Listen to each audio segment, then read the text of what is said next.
Yo, what's going on? Welcome back. Welcome back to another live chat. This is a late night chat for me. So I'm not going to be on for too long, but got to get the week started. Got to go back. You know how it is. But I figured I'd get on for a little bit. I got to, um, go back to just inform people why I do this channel. Like, why do I do commentary the way I do? Because just some of the comments, not all the comments, most of the comments I get has been love. So just to let you know, I don't ignore the love, but whatever. But I just wanted to, because I saw a few comments and stuff, and I just like giving my commentary. I'm not like being negative with the team or anything. When I say like, how come McCaskill is not starting and stuff like that. Man, when is this dryer going to finish? I mean, this thing been going on forever. That's what's going on in the background. That's what was taking me so long to start. Hopefully this thing will be done. But I'm documenting a moment in time, right? I started following Coach Prime and Shedeur and the rest of them when they were at Jackson State. But prior to that, I wasn't really doing any sports commentary. On my other channel, I'll do it every now and then. But when I heard that he was going to Colorado, I said, I'm just going to document a moment in time where he's the first HBCU coach to go to a Power Five. And I thought it was a really good look. So I said, let me get on board.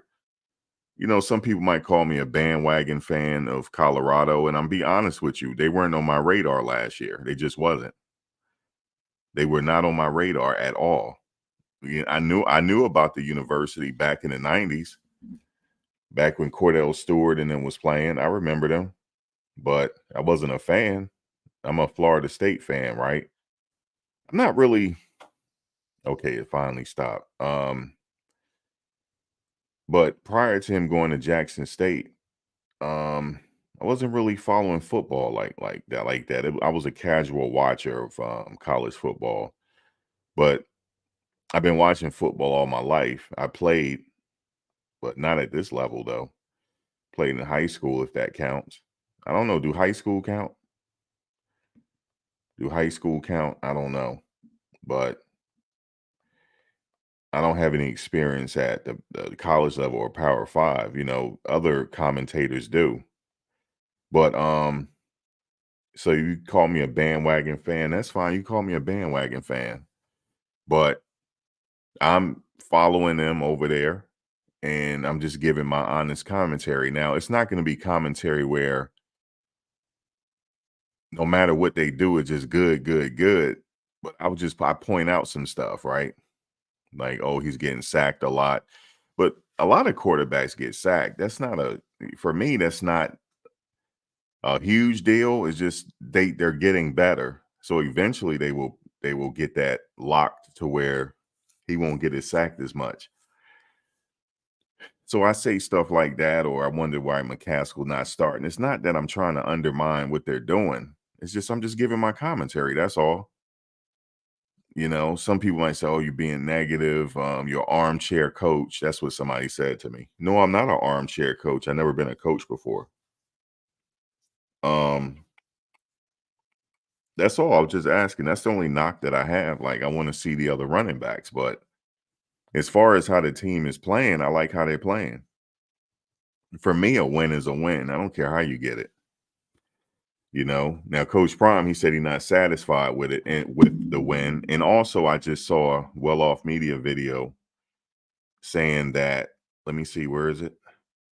What does it say? Hold on. It says, hold on, let me read the title. It says, "We won, but that wasn't a win." Coach Prime. We won, but that wasn't a win. So I'm not saying anything that they don't already know. They're more critical than I am. He said he doesn't accept mediocrity. So yeah, man. I mean, Yeah, it was an ugly win, but it's a win in my book. I count that as a W, not a L. I count as a W. But it seemed like this team, right? This team seems like weak because I remember when Coach Brown said he trying to find, he still don't know the identity of the team yet. I think, see, the thing is this, it was over 70 new players that joined the roster. 70. So you get all those players coming together for the first time. You don't know, you might not know what you get week to week. Somebody might step up one week, now a new person might step up. It's just the flow of the game, just the way it is. As the years go on, it'll be more of a solid foundation as the years go on. It's just because players are going to have more than just a few months playing together. Like next year, um, most of the players come back. Now they're going to have a full year under their belt, plus the off season. Because you know how some players like to work out together in the off season, so they'll have that as well. Now, when Coach Prime started, you did have the spring game, the spring season. Some of those players that were in that spring game, and they're not with us. And a lot of other players joined in after the spring. So they only had, maybe some of them only had the second spring session and the summer 1 and 2 session in training camp to get to know each other. But imagine they played a full year together plus the off season plus 2 spring games. I mean, 2 spring camps, 2 summer sessions, and then training camp. It'll look a lot different. That's what I think. I think it'll look a lot different next year, you know? Um, so yeah, but think about it. 70 new players came, right? And they're still winning. They have a winning season right now. They're on the eve of being bowl eligible. That's a win. That's a success in my book. I don't care what nobody say. If you went 1-11 last year to this, see, think about this. They went 1-11 I know it's not the same team, but I'm talking about the school. They went 1-11 last year to they not accepting this win as a win. That's how good they know they are. They treating a win like a loss. That's crazy. I like the team. I don't care. I like the team. Whether I know he getting a lot of sacks, Shedeur, but still, I like the team. I mean, if he's averaging all them sacks, he still won the game. They still won the game. That's a win in my book. It's just the way it is. It's because I know Coach Prime trying to figure out, like, damn, we practice hard. We giving him all the instruction. How he's still getting all these sacks? It's just the flow of the game. It is what it is. It just happened. That's what somebody told me. It just happened. It's just you can practice with your teammates, right? But it's another thing to practice with to play against a team when the lights are on. Things happen, but as long as you win, so what? But I get what Coach Prime is saying, like, look, I know what we have. We got to fix this. They'll fix it. At some point, they'll fix it. They'll fix it. It's just that the offensive line, because some of the members of the offensive line, they weren't there in the spring. Remember when they excuse me. You remember when Dylan came? Dylan was there for spring session 1 and 2 because he had already completed his high school courses. So he was able to come to college early to work out. Everybody didn't have that. That's on the team right now. Most of them got there maybe late summer, heading into training camp. That's when they got there, some of them. Kermani didn't get there until it was almost time for almost well, he did. When did he get there? Did he get there in the summer session too? I think he got there in summer session 2, heading to training camp. That's when he got there. And he had just graduated. Remember, he had just graduated, because I know people say, well, he got there late. Well, he was still in high school. He just graduated. He had some courses to complete. Now, I know when I was in high school, By the time I was a senior, I only had 2 classes. I was done. I went to summer school. Some people don't like going to summer school. I went to summer school, so because those classes are only 4 weeks, right? A month. And I was able to complete a whole 3 classes in 1 month. And I was able to do that and then still have a little bit left of my summer. And then by the time, because I said by the time my senior year, I just want to work and just go to my classes and get out by I was out by noon and then I was working. So yeah, so Dylan had that luxury of coming there and preparing. That's why he gets so much playing time. And the thing is, he's good too, but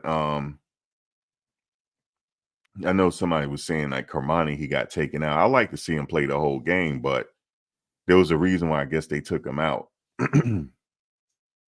He's still he got 4, this year and 3 more years, unless he come back as a grad student. He got a lot of time to play to perfect his technique and get stronger and all that stuff. You gotta remember he just graduated high school.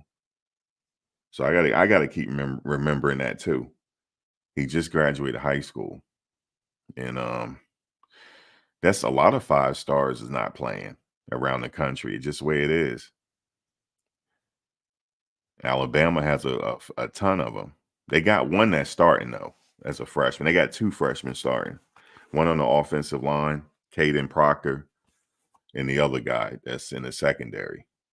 He's actually starting. It just, just the development of the players. Some people are just ready out the gate, and some people need a little bit of time. But it is what it is. I mean, I can't imagine. I can't play that damn position. I remember I played in high school. When you start out in high school, you play all the positions, see what's a good fit. First of all, I could not play the secondary. That just wasn't happening. It was not happening. I couldn't play cornerback. That just wasn't happening. Without me tripping the person, that wasn't going to happen. A damn show couldn't play the offensive line, even though they had me doing it when I broke my hand. Because we had a small school. We played both sides of the ball. It's very rare that you sit out. We didn't have that many players. But I sure as hell did not like playing that offensive line. I didn't. I was getting my ass handed to me. And I'm told the coach, I'm like, what's going on? He said, well, what else you gonna play? Your hand broken. You might as well block. So I had to do that. So I got an appreciation for the offensive line. That's a tough position. You got to fight the whole game. The running back, of course, he get hit. The wide receivers, they get hit, but not like the offensive line. They are fighting the whole game. It's like a fight, the whole game. And then you got to move a man against his will to get the running game going. You got to move the person. You got to put brute force and move the person, with technique, controlled aggression. So I got an appreciation. So it's easier. It looks easier than it look. I know people like, damn, he getting burned. Listen, man, it's easier said than done. And people saying, well, they lack size. No, they don't. You see how big them offensive linemen are? Try to get past them and let them lay their hands on you, see what happens. But it's just at that level, man. It's just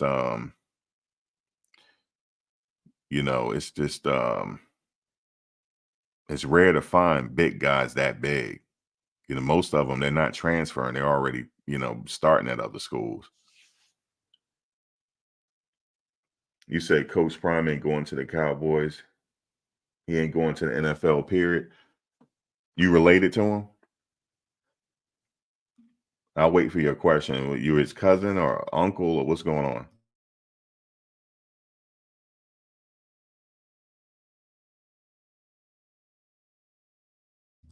You might be related to him. I don't know. You don't know what's in his mind. I know listen, don't take what I say so seriously. Like, I know I said he's going to the Cowboys. We come in 2025. I need a title. It's not clickbait. And it's not out of realm of possibility. They need Shedeur as a quarterback. It's not out of realm of possibility that he can get drafted to the Cowboys or the Jets. Hope he go to the Jets. That's my team.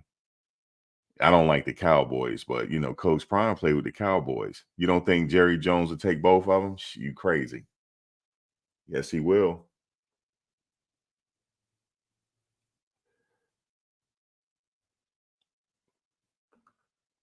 Oh, you said because of Tom Brady going to the Raiders?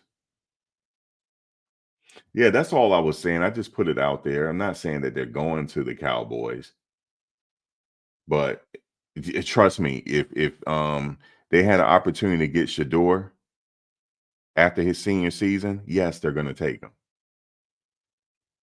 And yeah, he love to make a headline, and he know the everything that comes with these two. It might as well take Shiloh while you're at it. You draft him too. Go ahead and take him while you at it, and then see how you can finagle your way and get Travis. That's it. You said that was messed up. He didn't handle that right. 1968. What are you talking about?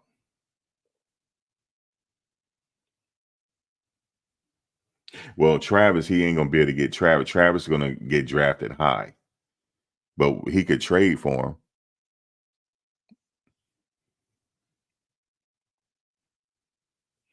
You said the Raiders already building a relationship with Coach Prime.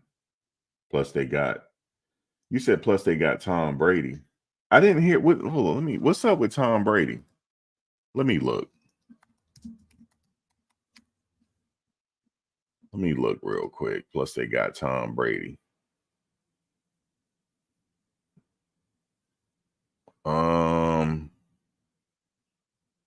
what about Tom Brady? Oh, he's a part owner. Okay, well, there you go.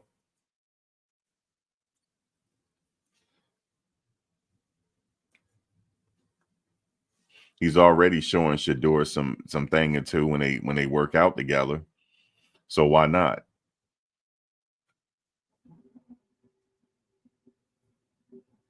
You said all them kids going a different way to the NFL. Yeah, we know they got to get they got their separate ways getting drafted. But I know he said that he don't never want to coach in the NFL. I get it. But things change year to year, let me tell you. Of course, he's not gonna say that now. Like, oh yeah, I'm. By the way, guys, I'm going to the Raiders and after his senior season. He's not gonna say that. Like, why would he say that? He's not gonna say that. Yeah, he's not gonna say that.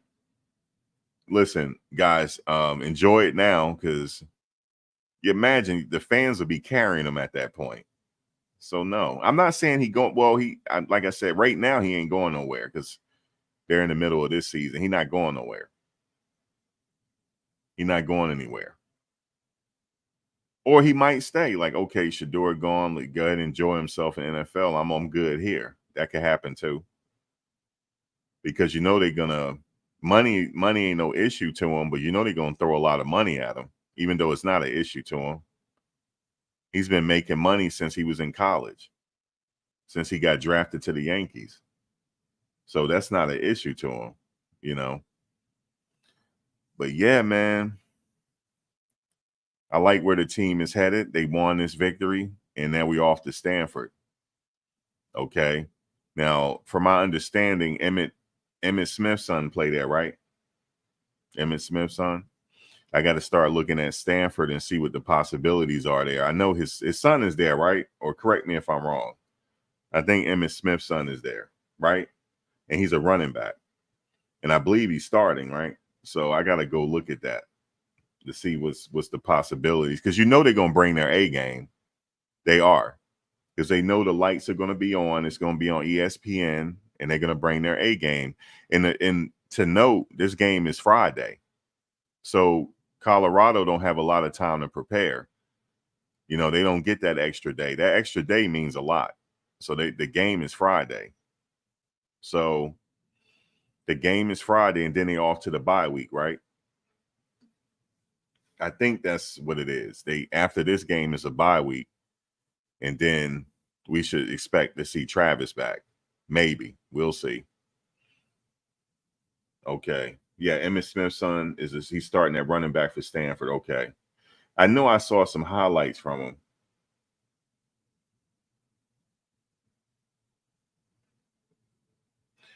You said he's not going to the NFL. He's already recruiting for Shedeur replacement. I get it. I get it. I get that. Ain't I'm just putting it out there. That's all. You know, don't if he do leave with Shedeur, you better believe I'm a say I told you so. You're gonna be watched. But right now is he ain't going nowhere. He good where he's at.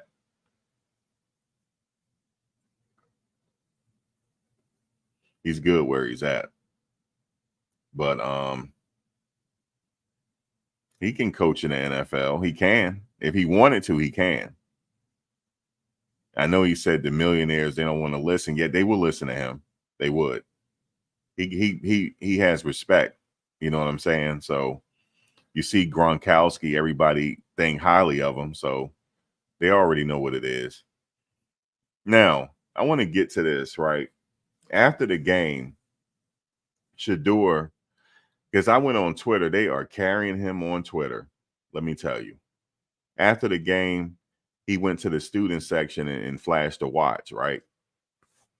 Well, during the game, they were chanting underrated, overrated to him. They were chanting stuff at him. So he took the time to say, I got time for you now. So we don't want the game after he don't secure that victory. Well, Mata, after he secured the victory, so I'm gonna go over here and give you a little something. You know what I'm saying? That's all it was. I don't take no, I don't take no people take stuff too seriously, man. You gotta learn to laugh. Because I had to learn to laugh. You gotta learn to laugh sometime. Have fun. Because it's stressful out here. Being an adult is stressful. You gotta learn to laugh and just enjoy it for what it is, man. It's a little banter, a little trash talk. That's all it is. You know, the fans was giving him a piece of their mind, so he wanted to go over there and return the favor and send them off with that L. That's all it was. What's wrong with that? What's wrong with him doing that? There's nothing wrong with him going over there, you know. Now, the people on Twitter, they're just carrying him, talking about he needs to be humble and all. That's what they say to all of us. You need to keep your head down and be humble. Bullshit. If you're good, you're good. You can't. I don't know. I could go further with that, but you gotta be humble. You gotta be humble. I remember the reporter said, "Did that loss humble you a little bit?" Humble? No, we here to win. What are you talking about humble? They want him to be humble, you know. You know, let me tell you, back in the day, you remember the boxer Jack Johnson? Now that's my favorite sport, other than this football. Is boxing because I wanted to be a pugilist. My mother said no. She said you ain't gonna be sitting up here boxing, sounding like Meldrick Taylor. You're not doing it. You're gonna be sitting up there as an adult, sounding like Meldrick Taylor. So you're not gonna do it. Okay, you're not gonna do it. So, but anyway, Jack Johnson, back then they didn't want black guys to be the heavyweight champion. And then some fighters refused to fight you, because they didn't want to fight you, the racist or whatever. Back then, that's what this country is built on. I mean, it's history, you know what I'm saying? I know it's uncomfortable. People want to talk about it, but it's history though. So basically, they didn't want to fight him. So eventually he did get his chance and he dominated, right? And he wasn't humble about it. Then you talk about Shedeur. Now, Jack Johnson back then, this was still Jim Crow era where everything was separated, right? And he refused to be humble. He refused. He's like, I'm just as equal as you are. So I'm going to do my thing, right? Then he was into interracial relationships and all that. In fact, that's what he got charged with, the Mann Act. The Mann Act, if you know anything about the law, the Mann Act was created because of Jack Johnson. The Mann Act. They created a law to arrest him, and he went on a run. He went to Europe, and then he came back because his mother was sick, so he came back. Did you know they didn't even put the cuffs on him? The warden said, "Don't put the cuffs on him. Let him come in as a dignity as a man, because he ain't do nothing wrong." That's what the warden said. Go do your history. The warden said he ain't do nothing wrong, and we're not gonna put him below who the man he is, so he don't have to come in handcuffs because he ain't do nothing wrong. But he had to serve his time anyway. And then, the rest was history, broke and all that stuff. But he refused to bow down or whatever. So fast forward, he retired and everything. And then they didn't want no more black heavyweight champions until the Brown Bomber came along, Joe Louis. So Joe Louis came along. He was so good that they couldn't deny him, right? So you know what they did? They said, okay, you're going to have an opportunity to be the heavyweight champion. After he won the title, they said to him, they made it, he had to make an agreement. After every fight, you can't celebrate. You just have to go back to the ring, back to your corner, and just be quiet. You could not he couldn't celebrate. And also they said, if you're going to be into the interracial thing, do it outside of the camera. Don't make it known. This was an agreement that he had to make. So when I hear reporters and stuff saying that you got to be humble, remember, there's nothing new under the sun. There's a history to this. There's a history to it. You just got to study it and where this comes from. It makes people uncomfortable when you're in a position of power and you have a little money in your pocket and you're not acting the way they want you to act. This goes back to Jack Johnson, and it goes back to Joe Louis. It's always been that way. It's just how the country is. It's just always been that way. You just got to study history to understand where we're at. And we still have some evolving to do as people, right? As humans are still evolving. Humans are not the same as they were back in the early days. We still evolving as humans. I think we got a few hundred more years to go. I'm not going to be here, not in this body, but we had a few more couple hundred years to go before we evolve, man. It might be sooner, but remember, some of us is only a couple generations from Jim Crow. That's not that long ago. That's in my mother's generation. So we still got evolving to do as humans. So that's where it comes from. And it's stupid, right? We have to evolve from it because we're all human. Your heart stopped beating, you out of here to the next life like everybody else. You out of this body and you're going back to I believe in reincarnation, but that's another topic. Your heart start beating, you out of here unless they resuscitate you. You out of here just like anybody else. I don't care how they look. So we're all human, right? But for us to keep competing because of skin color, that means we have evolving to do. We still do. That's all it is. But when you enlighten yourself and understand how we got here and understand that we all human, you get past it. Some of us already passed it. Some of us are more evolved than others when it comes to interpersonal relationships. That's all it is. And then you got some people just don't like you because who you are. That don't mean me any never mind. That I don't have to talk to you. I'm one of those neighbors where I don't have to speak to you to be comfortable. So it don't matter to me. But when I see this humbleness and Shedeur needs to be humble, he's not a bad kid. I don't see him getting in trouble or anything. You know what somebody said in the comments? Oh, he has the potential to eventually get locked up. How? He's had a privileged life all his life. Like I don't see him in the news. You don't see him talking about his relationships online.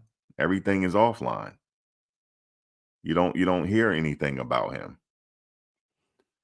So when I hear people comment like that, I get where it's coming from. They just haven't evolved yet. Some people just haven't. Some people just not. They just don't refuse to get better. So that ain't no concern of mine. But I just know where it comes from. So it is what it is. So if they want to wear, he gonna wear the jury. His dad wore jury when he played. His dad wore. Listen, when he got drafted that day, I thought it was Mr. T sitting there. He had so much jewelry on. It looked like he was competing with Mr. T, man. He had so much jewelry on. His hair was shining too, wasn't it? And he had a kit in his head. Because I don't know. It might be his natural hair. I don't know. I want to say he had a jerry curl, but maybe it was his natural hair. I don't know. But it was shining though. Yes, indeed. I want to say he put a kit in his head, but I don't know. I don't want to sit up here and turn this into a roasting session. But his hair was shining. Mine was too. You know what I'm saying? 'Cause I was a fan of Michael Jackson. And I had the curl like Michael Jackson, the curl coming in. Then I had the curl on your forehead. I had to stop because it was breaking me out. You had that activated cap on. That thing will break you out. So I had to leave. I had to go back to my fro. I had to go back to what God has given me. So I couldn't do it. He said it looked wet, but it was dry. Well, okay, if it was dry, he put something in it for it to shine. You said he did have a curl when he was at FSU. That's what I'm saying, but he said it wasn't. He said it was just his hair. He just put something in it to make it shine. Now, at least he didn't have the Jermaine Jackson, because what Jermaine Jackson got right now is crazy. You know what I'm saying? But I had to. I cut mine low. I had locks for I had locks for 15, 18 years. I had locks for 18. I was looking like Damian Marley at one point. Then when I finally cut them, oh my God, it did a working on my hairline. I might have to get the treatment on my hairline done. You go to the doctor and get the treatment. I might do that because I'm not bald up top. I just got to figure out the hairline. I might have to go to the doctor. They got it now to where you get your hairline back. And then I might get Hollywood on y'all and make it shine. You see what I'm saying? Take it back to prime time. Now let me stop. But the team is good, man. They just put this team together. Okay. You're gonna have some mishaps. That's just what it is. But like I said, he do enough to get it done, to get that ball in it and some he got in Javon hands, didn't he? And he scored a touchdown. That's all that matter. And then he ran one for a touchdown. And then Mata went ahead and sealed the deal. Shit, that's a good team in my book. Now the next game they could blow out Stanford. You never know. You said Prime got his hairline restored. That's what I might have to do. I might have to go get my hairline restored. You said I thought you was bald. No, I'm not bald. I shave it. But my hairline, I'm not gonna sit up here and grow no fro and be like Stephen A. Stephen A need to let that go, man. See, I'm not like that. I just let it go. I just let it go. I'm not gonna sit up here and hold on to something that ain't there. I'm not gonna sit up here and have all my forehead big anyway. That'll look crazy. You see what I'm saying? I have a whole fro and you seeing forehead and fro. No, I can't do that. I got to get my hairline back. Now, if I get my hairline back, then I can go ahead and get it twisted up. Had the Shedeur. You know how you got it twisted up? I might have to do that. But I've had that already. I've grown out of that. Like I said, I had locks for like 18 years. So I've been done. That hairstyle he got is old. We've been doing that. See the styles that they have now, they think that is new. It's not. We started that, my generation. Well, let me see. The generation before, they had braids too. But it really was popular in my generation coming up. Braids and locks and all that. That's where they get it from. You said, why Stephen A catch a stray? And I'm just saying, I'm keeping it real. Like if I was him, I'd go ahead and shine it up and be bald. That's it. Or go get it. I think his hairline is just like that. His hairline is just like that. Some people hairline is just, everybody ain't got the same hairline. But yeah, man, this Stanford, we gonna beat Stanford. That's just what it is. I don't care how they beat them, but they gonna win. One way or the other, it's gonna be a win. I don't care how they do. I don't care how many times he gets sacked. It's gonna be a win. So that's it. I don't like to see him get sacked like that, but if he still finally managed to get on Brady mode, then that's what he got to do. Like Coach Prime said, I'm tired of him having to put his cape on. That's what he got to do. He got to put his cape on and rescue the moment. Like he said, Weaver was getting double teamed. It's not Weaver's fault. That's how good he is for him to get double teamed. He got double teamed. He got double teamed, but when Travis come back, it's going to free a lot of people up because people are the defense is going to be worried about Travis, and then it's going to free people up. So he's going to be all right. We're going to win out. We definitely going to beat Stanford. I don't care what nobody say. We're going to beat them. I don't care if it's a close game, but we're going to beat them. And then somebody was saying that something about them not covering the spread or something like that. That's just people in Vegas being sore because Vegas losing money. That's all it is. They just being sore about it. People made money, man. Like this, I'm telling you, might be the easiest season to win money, especially that TCU game. That was a heist. I said they're gonna win that game. They're gonna win it, and Vegas had them losing. Now everybody want to say they haven't played nobody yet. They haven't. No, they haven't beaten anybody with a name yet. They beat TCU. TCU played last year for the national title. What you mean they didn't beat nobody yet? They did. So they did. They did. They did beat somebody. All those games were competitive, so they did. You can't take nothing away from them other teams. Like Stanford is going to come in with their A game. You said Colorado can't blow anyone out. The 12.5 is free money. See, I know somebody said TCU suck. No, they don't. Let me look at their record. Maybe they do. Let me see. Let me see where they're at.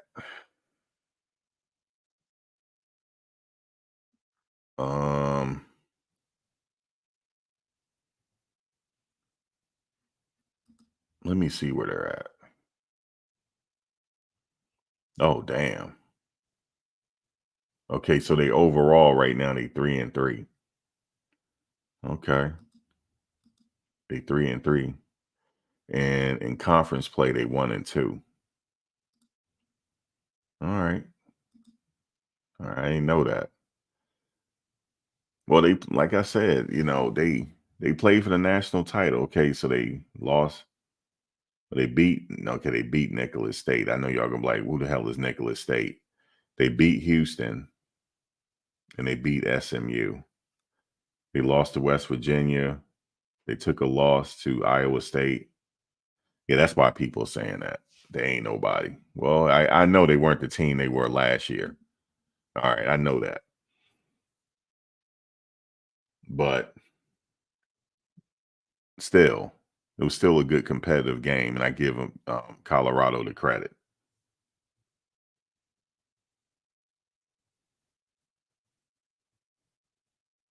What does TCU stand for? Texas Christian University.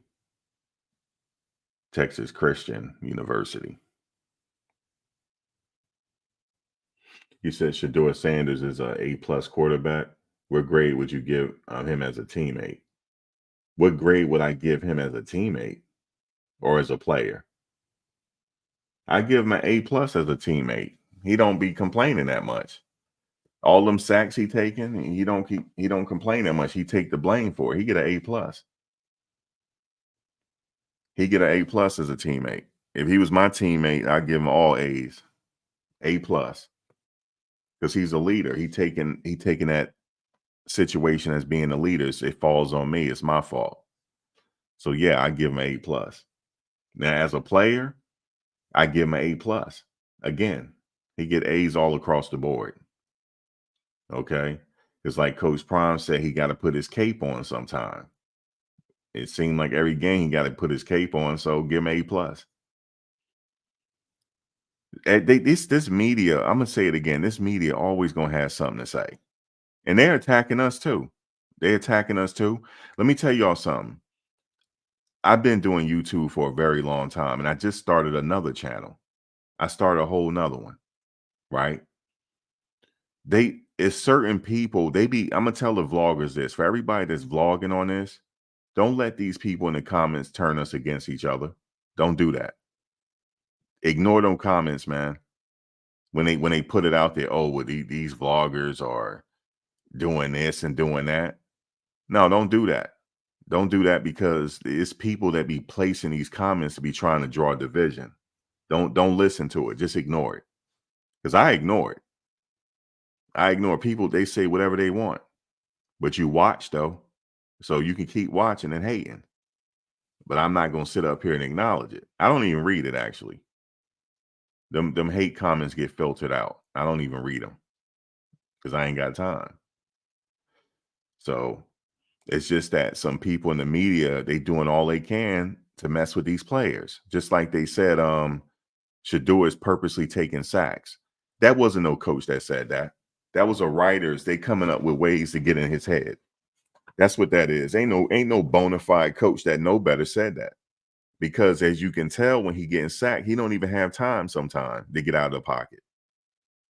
And if you notice, he be trying to get out the pocket and run, and he gets sacked. So he's not purposely trying to get sacked. That was just somebody hating, and they trying to get in his head because that's the only way you're going to take them out the ball game. Hopefully, to get in his head. Remember, football is 90% mental, 10% physical. It's a mental game. Sports is mental. That's why they have sports psychologists.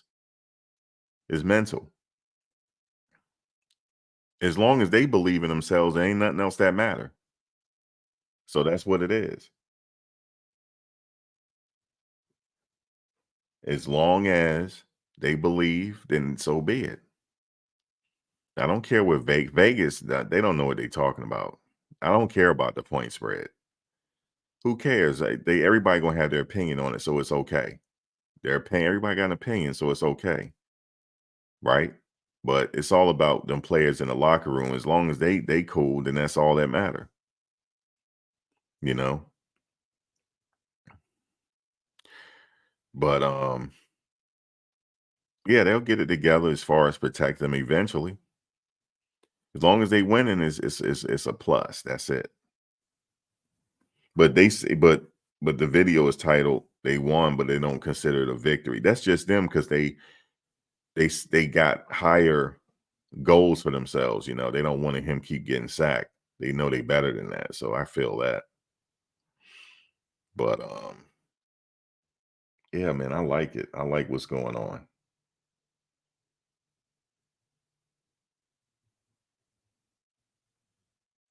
You said is oh, I'm not even gonna read your comment. I'm not gonna read. You just doing your job. You know how hard it is to play quarterback? It's hard. I can't do it. Why don't you try to get in there and throw the ball? You got these linemen coming at you. It's hard. It's easier said than done.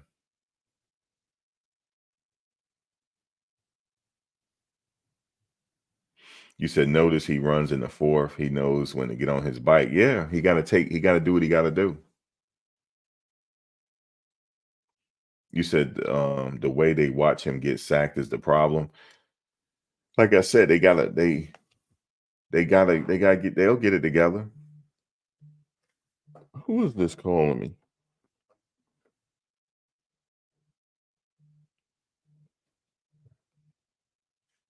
Hello?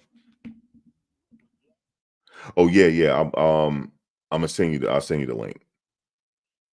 I'm gonna send you a link to the show. All right, peace.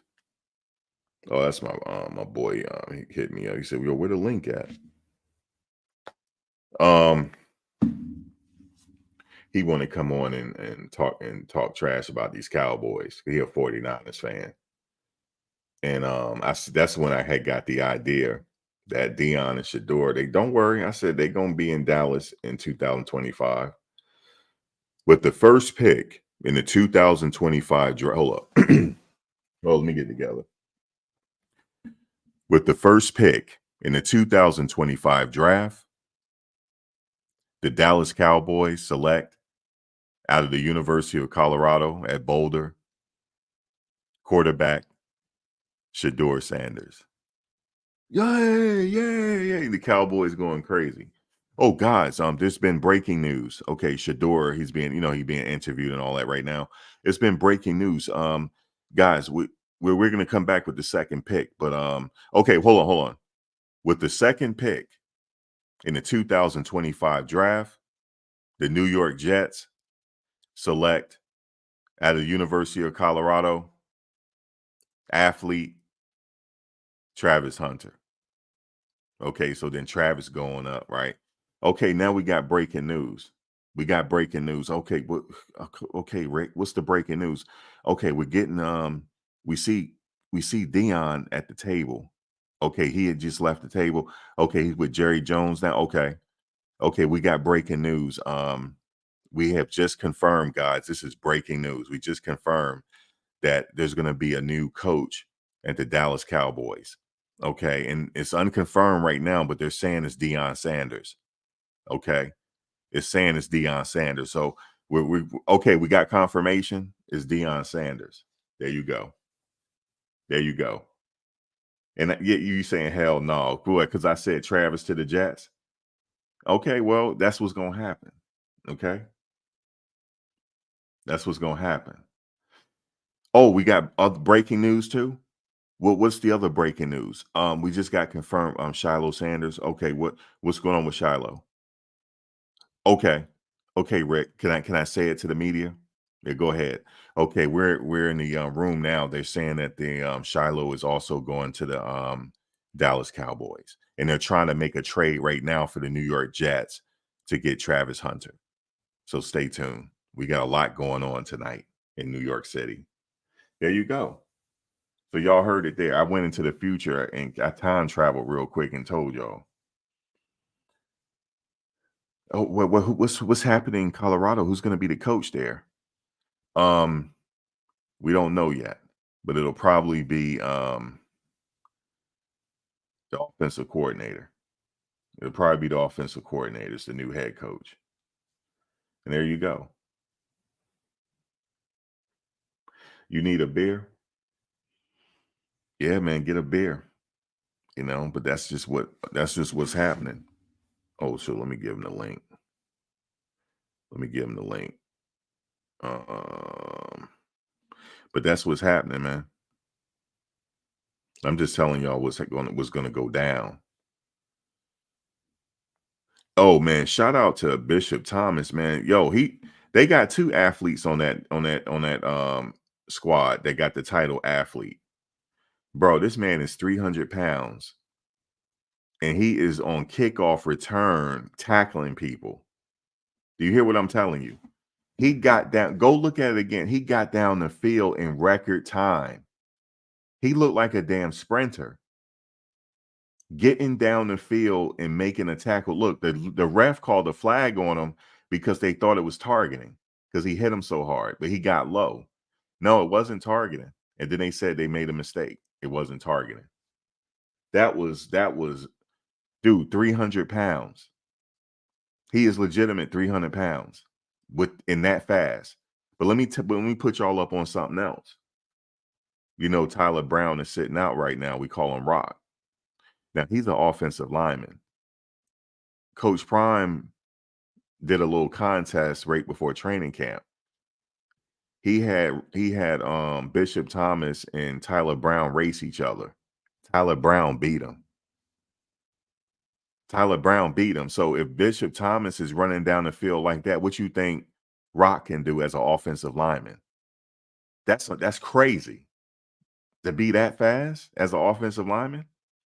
He can get on kickoff return. That's amazing. But Rock beat him in practice. He beat him in a sprint. He beat him. So that's impressive, man. And he's every bit of 300 plus and running like that. That's what you call an athlete. They're both athletes then at that point. Just imagine this, because you know it's getting ready to happen. Say they're at the goal line, right? All you got to do is put Bishop Thomas as the running back and let him run it in. That's how good the team is, man. The team is that good. They got unbelievable athletes on that team. But I remember people were talking about like, damn, you see Bishop Thomas on kickoff? That's crazy. Why are they doing that? Now I see why. You talking about the refrigerator, William Perry? Yeah, he used to do it. He used to do it. They used to put him in that running back to get when they get in them goal line situations, the 85 Bears. And they just let him barrel on in. But Bishop is faster than him, though. For him to be on kickoff return, dog, and got down that field and he hit him and he was still running at full speed when he hit him. But he hit him between the numbers. Man, it was picture perfect. And then he just walked off how he did. Man, that was unbelievable. That was unbelievable. He gonna get drafted, man, just because of that, because he that fast. Wait, but he got a long way to go. Wait till after his junior year. He coming out. He coming out. He's coming out. He's not staying his senior year. He's coming out his junior year. You can't have a lineman that fast. He's that fast. Believe it or not, you know who was also fast? Orlando Pace. He was fast too when he was offensive lineman. He was really fast. Like I had said last night, he was in the running. He was the finalist for the Heisman Trophy as offensive lineman. So imagine how good he is as an offensive lineman to be a finalist for the Heisman Trophy. He didn't surrender a sack either, meaning that his man that he faced never got to his quarterback. I don't think it never happened in college for him. The Heisman Trophy as an offensive lineman. And my man from Florida State, Sebastian Janikowski, the kicker, he was a finalist for the Heisman Trophy as a kicker. You said stay in school, Bishop. He'll probably graduate by then. Because remember, he's already had a full year at Florida State. He's on paper, he's not a freshman, but playing, he's a freshman. But in school, he's probably like a sophomore or something. So he'll probably be on graduated before he leaves school.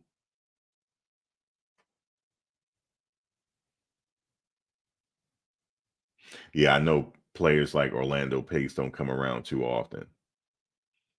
Well, the Pouncey twins came around. They just retired though. One played for the Steelers and one played for the Dolphins. Marquise and Mike Pouncey. They were really good, man.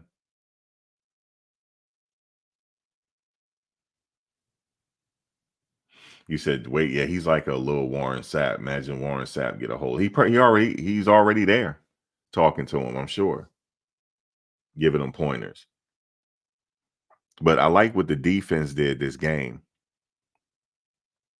They came up. I like what they did. Now that tackle, I hear a lot of people saying like Shiloh don't like to wrap up. Yeah, he do. He do it when he need to. He like to give you that hit stick though. Like if he got the angle on you, he gonna hit you like that. But every now and then, if he need to wrap you up, he'll wrap you up. It's just how he plays. Oh, I remember John Randall was a beast. You talking about John Randall? Yeah, he was a complete dog. You know who else? Julius Peppers. That was another one. Sideline to sideline, he is going to catch you. And you better slide or you better hurry up and get out of bounds. Or he gonna knock you out of bounds. I seen him do that to a quarterback when he was with the Bears. He would chase this one quarterback down and knocked him like 5 yards out of bounds. It was crazy. Is Shiloh giving the headache by hitting? Yeah, he called himself Headache. He the headache CEO, call himself Headache Gang, headache. He not afraid to hit.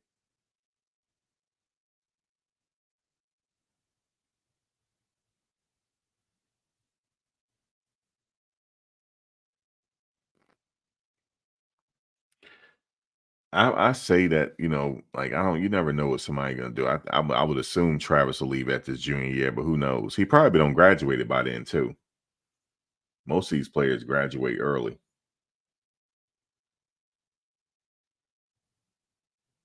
He do tackle. He do. You talking about the one that he slipped off? That's because he slipped. But you noticed the man didn't get the touchdown, or did he? He slipped though. That was a slip tackle, but he was trying to get him. He see the most important thing to take away from that was he was there. He was at the ball. He was there. He's always at the ball. It's never a situation where he's never that far away from the ball. Never. He's always there. So now that play on Kermani, remember the slant play? That's a hard thing to defend. When somebody running a slant that fast, and he chased him all the way to the next sideline. That's a hard play. That's really hard to do. So that take time, technique or whatever. But yeah, that was a pretty difficult play right there. Yeah, it was a slip. It was a slip. But here's the important thing with that tackle though. He was there. He was there. And then also you say he probably wasn't 100%. It it it could have been right. He could have been still ailing or whatever, but he still was at that ball though. I don't care if it was a slip tackle. He was right there. He was right there. So and he's always there. He's leading the team in tackles, I believe. Yeah. He might be leading the whole conference in tackles. I believe he is. And Silman Craig is leading the Pac-12 in interceptions right now. And they both came from where? you know? Yeah, Kermani did okay. He got back in the game. I know he said he benched him. No, he got back in the game. It was late in the game, but he got back in there. They moving him along. Trust me. Shit, you got to remember he's a freshman. They moving him along. I had to go look at the game again. I was like, okay, it was because of the play, but shit, I couldn't catch that man on that play. That's a hard slant. That guy was running full speed too. But he was, shoot, it happens. Like cornerbacks gonna get burned every now and then.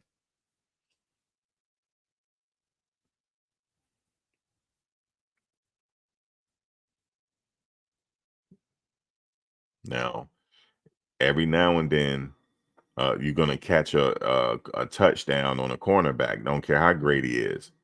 It happened to Coach Prime. You sure did. It happened to Coach Prime, the New York Jets.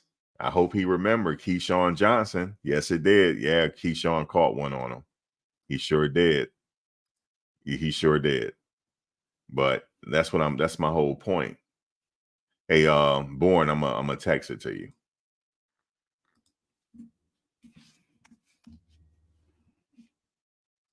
He sure did. The New York Jets. You can see it on YouTube. It's Keyshawn versus Dion. Just search it.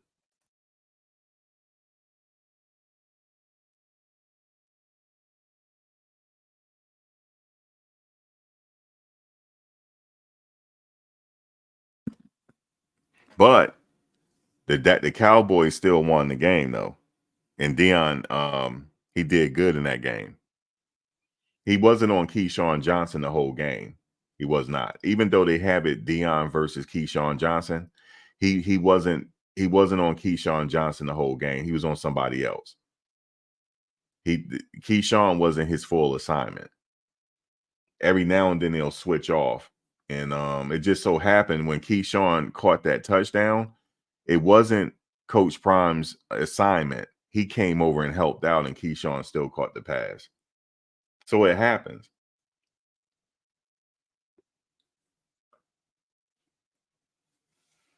but it just wasn't. It wasn't his assignment though. But because he probably hear this, oh wait, what are you talking about? He ain't burn me. No, it wasn't his assignment, but he did catch it on him. He did. And Keyshawn was what? He's 6'4", 6'5", like 200 plus, like 230. He was a big wide receiver, man, and he was hard to bring down.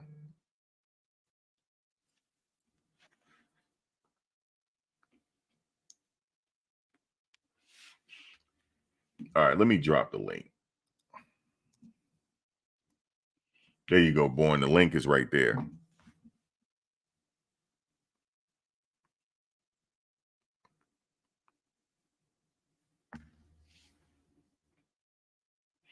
Oh, you said the best matchup was Moss on Dion.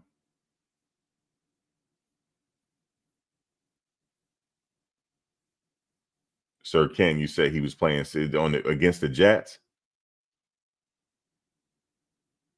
I saw him matched up against some. You sure he was playing safety? Because I saw him lined up on the wide receivers. He was lined up on them.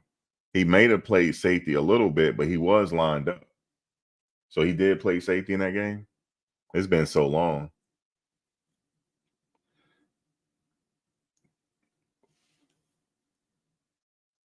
Yeah, Keyshawn don't have any Super Bowls. All right.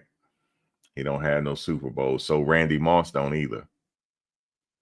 He don't either, but he's still the great Randy Moss. He would have had a Super Bowl when he was with New England, but they just came up short. They would have had it, but he just came up short there. Tom Brady to Moss, man, that was something to see, wasn't it?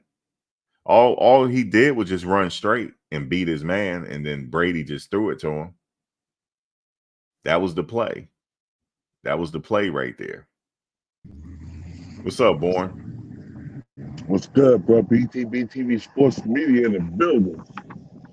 Oh yeah, you started your channel? Yeah, that's some good link, bro. You got content up there? Yeah, I only got 3 shows, but I got content. Okay. Where you headed? From mom's house. You say your mom house? Yeah, I just, I Oh, just okay. got I just got to the club and shit. Just got off work. Oh, okay. Yeah, so you so Dallas they got torched again, huh? Got the ass smashed. I told Yeah, everybody they was talking that shit. Like, Dallas ain't ready. Not they for my waiting on 49ers. Shedeur and Coach Prime. Yeah, because Jerry Jones about to fire everybody. Yep, I told people watch. I told people I see the writing on the wall. Jerry Jones about to fire everybody. He ain't gonna do it this year. He gonna wait. He gonna wait. Yeah. He gonna make Coach Prime an offer he can't refuse, man. Yep. Thank you, He mommy. like, Coach, I got 120 million your way right now for 4 years. 120 million, man. Right now. Prime time will be like, he'll start dancing with that shit. Well, is Shedeur get drafted there? You gotta wait to see where his son get drafted at. Prime time gonna start dancing on the motherfuckers, yo. He gonna I'll just put it out there. Now he said he don't want to coach in the NFL, That but nigga coach money, man, money is the root of all evil, bro. That nigga go to the NFL, man. I ain't trying to hear that. nah, people saying no, he said he ain't going there, but we'll see. We'll see, man. We'll definitely see. But he doing good. They doing good at Colorado right now. Yeah. He took a team last year that was 1-11, dog, and now they winning. True. They had a close game this past weekend though, but they put a win is a win in my book. A win is a win is a win, nigga. A win is a win there. Just imagine Shedeur with the Yo, Cowboys hold on. protection on the line. But did you see how bad my 49ers smashed them out tonight, bro? Yeah, I saw that. I didn't see it. I saw the stats. Bruh. I don't like that nigga Purdy, Brock Purdy. I don't like him, but he made them niggas eat their words. Oh shit! That's y'all quarterback, Yeah, Brock Purdy. Brock Purdy. I'm sorry. He I got made the key who right eat, here, man. he made who eat their words. I forgot. He made the Cowboy fans eat their words. I'm sorry, man. I forgot I had the key in my head. I just got the mouse out. Huh?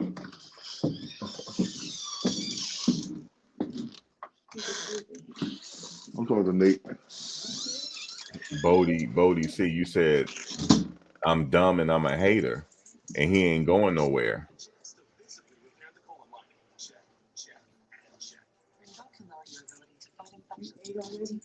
Not yet, though. You That said makes I'm sense. dumb and I'm a hate. Okay, All I right. got Thank you, you, dumb man. and hater. I got you, dumb and hater. I got you, dumb and hater. You know where I'm getting ready to send you. Somebody getting ready to get sent to the bushes. Yo, that's one of them. That's one of them Coach Prime haters. No. He because I said that he might. I could see him going to. That's just my opinion. When I say I see him going to the Cowboys, Yeah. that's my opinion. That's my opinion. You know Yeah. why I got to be dumb and a hater? He got to be a young cat. There's got to be a young cat with this disrespect. He got to be. Got to be. He ain't saying nothing else because he getting ready to be sent to the bushes. You feel me? I'm just waiting for him to say something else. Check him, dog. You said you believe it's real important for Coach Prime to win a national title,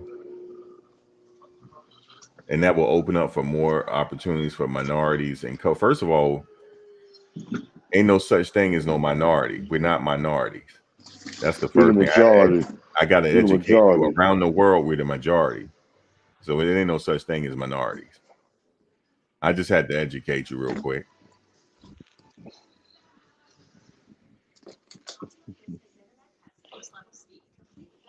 You said where Jerry Jones going? Let's change the subject. But people just, they just doing what they doing. But Haters. Haters. I see Colorado winning out for the rest of the season. I don't care how they win, but it's gonna be a win. No, you're not speaking the truth because I ain't no hater. So you're not speaking the truth. You're not speaking the truth. And don't say wow. What you saying wow for? If you went, let me just stop before I say something. Go ahead, You're be not racist. you're not speaking the truth because I'm not a hater. I'm just giving my opinion. Look at him. Yes, you are. Look, young man. Yeah, Go to yeah, bed. man. He Ain't it young. past your He bedtime? young girl. He young What's girl. that? Hey, What's young that? girl. He's a young girl. Hey, Yeah, well, girl. it's How you past his doing? bedtime. It's past his bedtime. He's still. Let me send him there. He's still talking. Hold on one second. Let me let me go ahead and send you because I'm tired of reading. I just want you out of here. Yeah, bushes, here you come. There you go.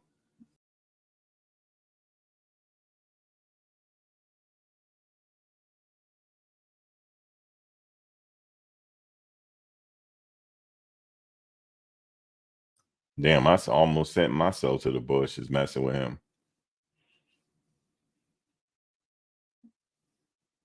You said you meant minorities in coaching, but yeah, we're not minorities though. That's the thing. That's just like some propaganda that don't make sense. We're not. Around the world, we're the majority.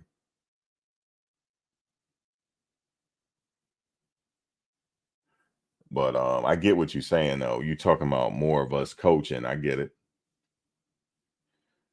But you know, um, I get what you're saying there. Um, we'll see. There's just not many jobs available, just only, everybody, all the jobs are taken, as far as like, just gotta wait. But as far as Coach Prime, he can coach anywhere, man. Anybody will take him. I'm from New Jersey.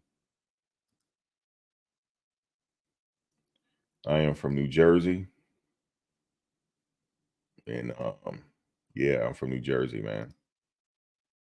That's where I'm from. Jets fan, a Nets fan before they went to Brooklyn, but I'm still a Nets fan like that. Um, Yankees, like that. You said, well, Mel screwed his job up. Talking about Mel Tucker. Man, I know he's innocent until proven guilty, but it ain't no situation where he got to go to jail or anything. I don't see how he would, mess up all that money like that. I just can't see. I don't know. And then now they're saying that the woman that accused him, she's involved with Damon Stoudemire. So I don't know. It's easy to set people up. Like for me, when you in that position, you got to be very careful on how you treat people. You got to be very, very, very careful. You got to be 100% professional. You said she liked the soul poke. What is soul? She liked the soul poke. I don't know what she liked, but you got to be careful. Like if I'm in that position, I am not trying to have no extra activities. I am not trying to do it.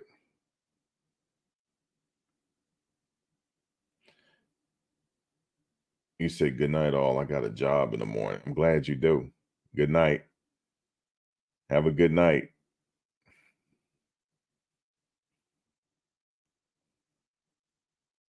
But like I said,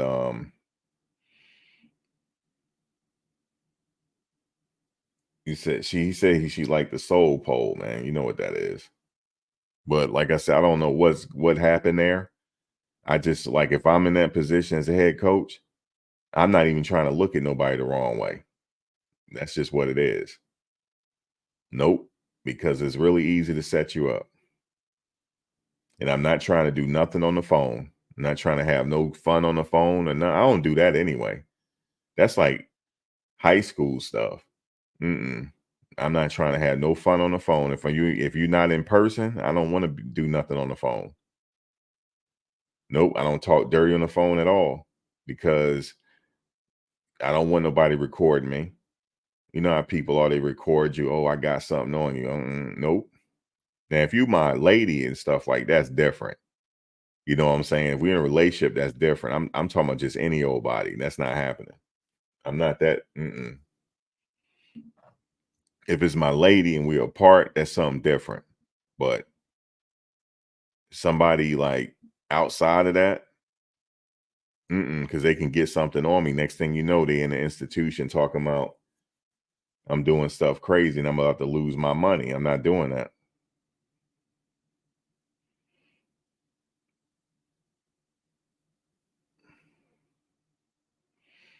Yeah, so that right there is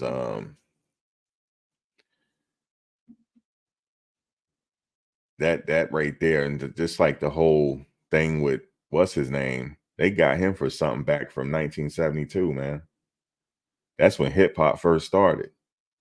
He got a case from when hip hop first started, 50 years ago. 50, imagine that. 50 years.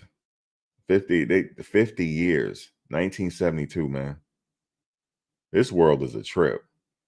It sure is. 50 years ago. Some of us weren't even born then.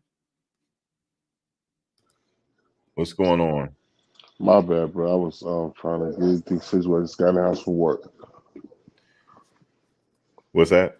I said I just got in the house from work. I was trying to get everything situated on on the phone. You know what I'm saying? Yeah. Know what we saying? Shedeur Sanders, man. Shedeur doing this thing, bro. Yeah. See, a lot of people discredit him because he played in the HBCU. He played for HBCU school, so they was Yeah, like he got to prove himself. yo, But he ain't, they discredit huh? him because he's black, bro. Not because of where he played, just because he's black, bro. Because he's He's black. proud. Yeah, man. Come on, you know the truth, man. They Why? always Why they say he had to prove himself and he was already throwing for all them yards at HBCU? because he wasn't throwing from yards in the cracker community. The other people community.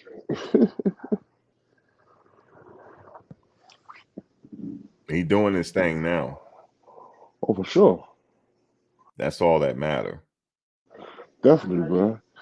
I feel I like the little nigga, you know, little nigga doing his numbers.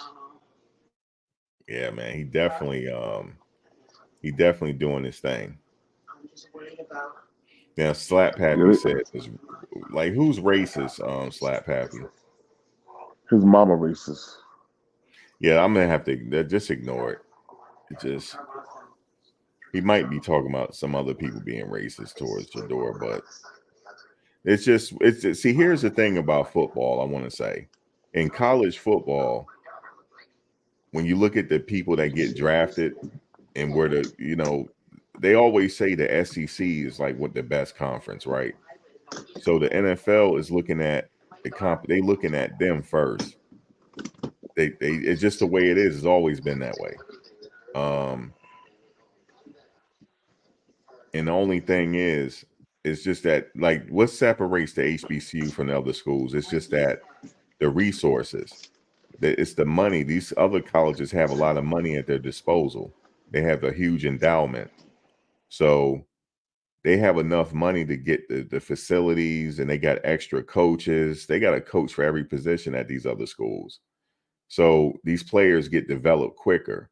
So until the HBCU get that opportunity and money, then they won't be able to compete. That's what it is. It's just a competition thing. I mean, the resource, it's a resource thing. And it's just the way it is. Like if you got a 5-star that's a son, that you got your son that's a 5-star, more than likely you're gonna have all the schools with the most resources. They might get them first. It's just the way it is. That's how it always been. And that's pretty much it. Not that the talent is not there at the HBCUs, because you got some players, they just prefer going to a HBCU. It doesn't mean that they don't have the talent. And here's the thing with the NFL: if you're talented, they're gonna find you. It don't matter where you playing at. If you got the talent and they see that there's a huge potential there, they're going to give you a shot.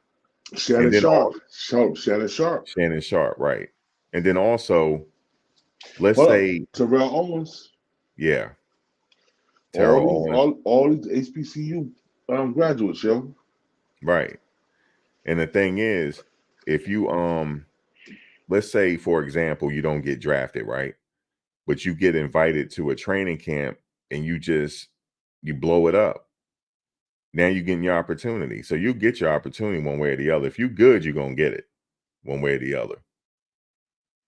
You might have to take the harder road, but you're gonna get it. You're gonna get the opportunity. Perfect example: the linebacker that played for Jackson State last year. He didn't get drafted, but he got an invitation to the Dolphins training camp, and he's still on the roster. So you're gonna get your opportunity. Just you know, you just gotta. It is what it is. It's just that they're gonna look at a player from the SEC first before they look at you if you come from HBCUs. It's just how it is. But it's always been that way, man. They got everything at their disposal. These Power 5 schools. They got the money. They got the facilities. They got coaches for every position, man. Yeah, Aubrey Miller. That's what I'm talking about. So you're good. You're gonna get it. You're gonna get the opportunity. But now for Jackson State, that was a different situation. They had Coach Prime there, so a lot of players. He was able to attract a lot of talent there. That's why they went there, because of him. But as you see right now, we got a couple players that are playing at Colorado right now that came from HBCU, like Silman Craig. He's doing very well. So what is that telling you? He just went to Jackson State to play for Coach Prime, but he could have easily went anywhere with that kind of talent and skill set, because he can hit, he can read the quarterback, he gets interceptions, he got a high football IQ. Any team could use that type of player. So, but it's what it is. But you know, I personally somebody was asking me, like, what age do you think football players should start out? Because we were having this debate about Little League. I don't recommend Little League to be having full contact, not at that age. At best, the end of middle school at best. That's just that's my opinion on it. These kids out here be hitting, man. These little leaguers out here be practicing. They out there hitting. You can hear the hits from across the street. Hey, bro, I can't agree with you because I was playing Pop Warner and Pee Wee when I was a little kid, bro. Yeah, I And we was did too. rocking at this. Yeah, I did too. Like, I played, but like I said, we be hitting though. Yeah, I don't think the kids should be hitting at that age. I believe they should. Cause they got to build up their strength and their tolerance, bro. That's why some of these kids getting that CTE now because even these older ones that got CTE, they was playing flag football. We was playing tackle. They didn't get their bodies and their minds prepared for the hits and all that, Yeah, man. but how about this though? Like, they still developing though. That takes a toll on the body when you're still developing. You don't fully develop until you get to college. Nah, Really. you fully develop when you in high school, bro. Well, you know what I mean, like maturity. Maturity, but like body and mind wise, you fully develop in high school, but you not like fully developed maturity wise. But everything else, you fully developed. Somebody said, how do you think Warren Sapp will impact recruiting? I think it'll be a positive thing. If Warren Sapp and Terrell Owens go to Colorado, it's gonna be a great situation for the kids. The best defense, one of the best defensive players of all times, and one of the best wide receivers of all times. That's gonna be a dope look. Yeah, they can give their knowledge to them.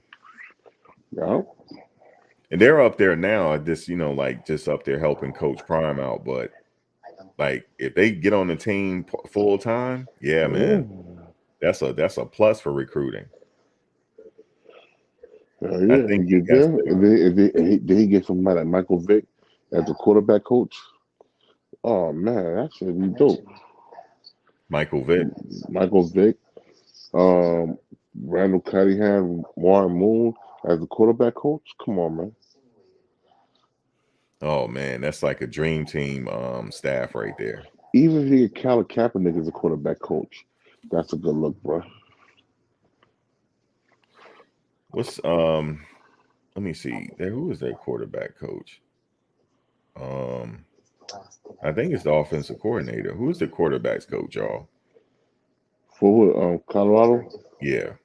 I don't know, I bro. think it's That's the offensive coordinator, the bum nigga that wanted to run the ball against USC when they could have threw a pass and won a game.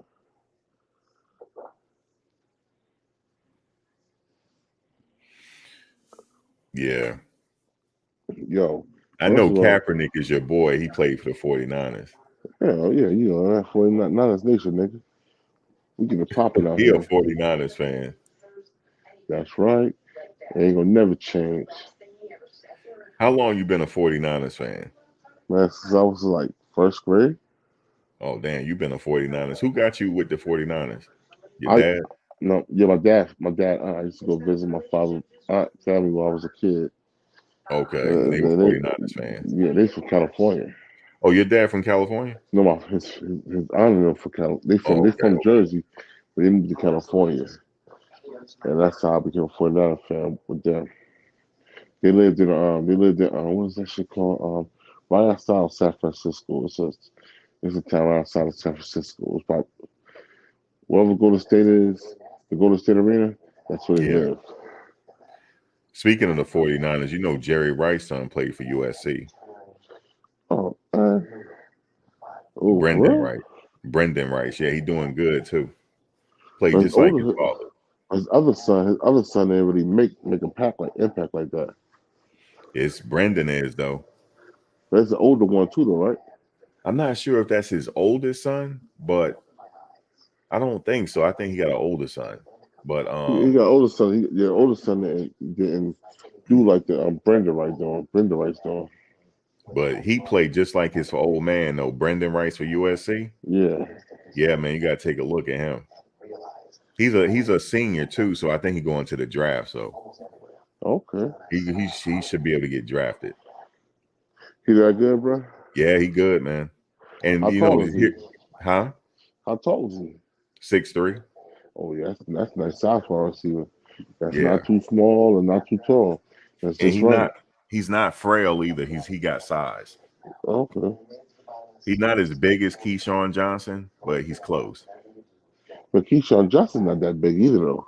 No, he was big, man, for a wide receiver. How He tall was is like Keyshawn Johnson? he's 6'5". Oh, he's 6'5"? I thought he was like Yeah, 6'2". nah, he was 6'5". He was a big Okay. target when he played for the Jets. Yeah. And he won who he won the Super Bowl with? Um, it was wasn't the Buccaneers, was it? Buccaneers, yeah. Buccaneers, Yeah, Warren Sapp. Warren Sapp, right? Yeah, it was the Buccaneers. That's when they had Chucky as a coach. Who, the white boy? Yeah, Chuck. Remember we used to call him Chucky? Yeah. The racist. Kind of find he's a racist. Oh, he said, yeah. What that last year before last? Before last. What did he say? I don't He, remember. he said something about black quarterbacks is smart enough to run an Yeah, offense. ain't smart enough to be something like that. People crazy, man. Somebody said Marvin Harrison. You know Marvin Harrison's son played too. Yeah, but Marvin Harrison, he's from Philly. Yeah. You know what I'm saying? He got a lot of property in Philly. He got some stores and bars in Philly too. 'Cause, I ran across him a couple times out there. He's real down to earth. Yeah, you know his son played, right? Yeah, he played NFL at college. College, Ohio State. Honestly, yeah. But his son taller than his father, right? Yeah. I think he is taller than Marvin Like Harrison. he's Yeah. like 6'4", 6'5". But Marvin Harrison was 6'1". Something like that. But he was a Yeah. beast at wide receiver though. Yeah, we played for Yeah. Indianapolis Colts. Yeah, him and Peyton Manning. Yeah. Yeah, man, he was solid. Yeah, he was solid, man. His son is good though. His son is good. It looked like he's gonna be picked up 1 or 2 in the draft, probably 2, because they're gonna go with the USC quarterback and then him probably. Oh, okay. Yeah, man. And like I said, Jerry Rice's son play, and somebody else son is playing. I forget. Oh, Emmitt Smith's son played for Stanford. Yo, Wayne Gretzky's son was playing quarterback at one time. Who? Wayne Gretzky's son was playing He quarterback at one time. what school? Um, was it US? I think it was USC, bro. Wayne Gretzky? Wayne Gretzky's son, yeah, I didn't know he had a son that played. yeah. I don't know what happened to him, but he had a son that played, bro.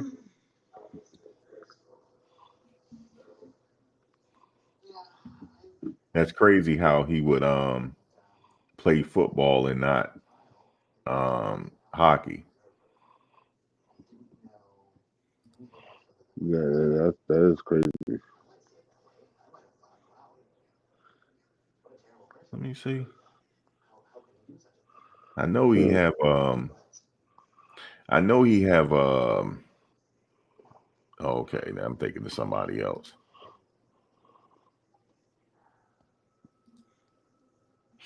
Arch Manning. Yeah, I'm not sure Arch Manning, he's a freshman. He probably play next year.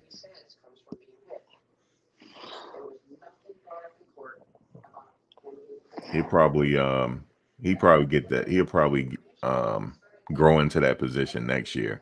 You know, Peyton Manning nephew play. Oh yeah. Yeah, he's a freshman right now. What So college? he's at where he at, y'all? He at Texas, right? He at Texas. Okay. I think he'll get the starting job next year.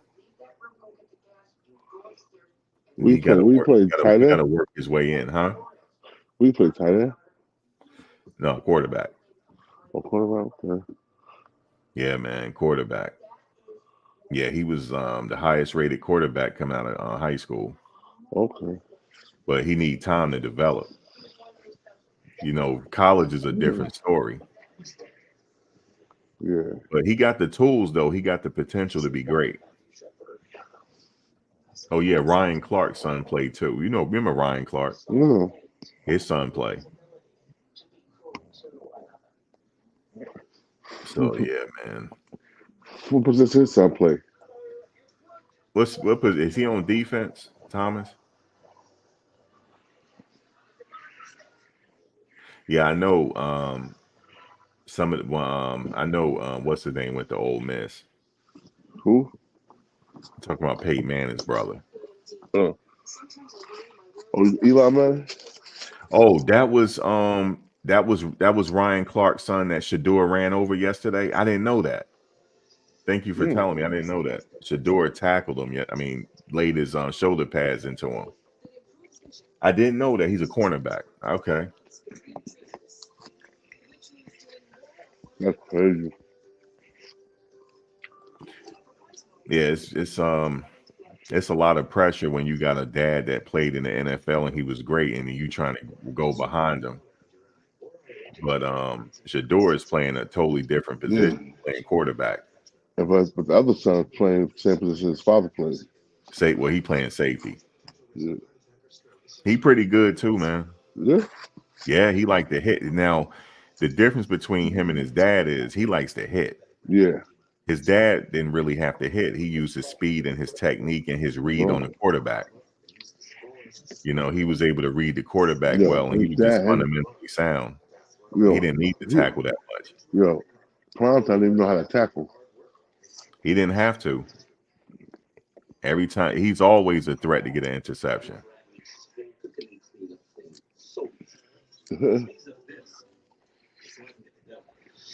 You know, I remember, man, he was playing against Dallas against the New York Giants. I never forget that game. He just completely just he was all over the field. He was wide receiver, cornerback, and punt returner. It was just ridiculous. And he ran a punt back on us. Ran a punt back on the Giants. He was dancing by the time he got to the 50-yard line, man. He was high stepping. It was crazy. The John Like, A. he had 4.2 something speed, man. That's crazy. Be that fast. With them big, remember back then we wore them big shoulder pads, remember? Yeah. Yeah. Still was fast.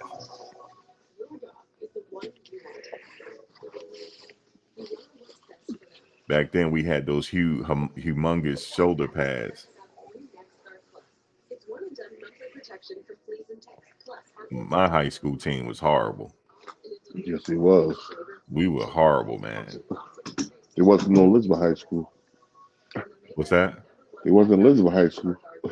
We didn't play Elizabeth. I know. I said I wasn't Elizabeth. I couldn't play Elizabeth.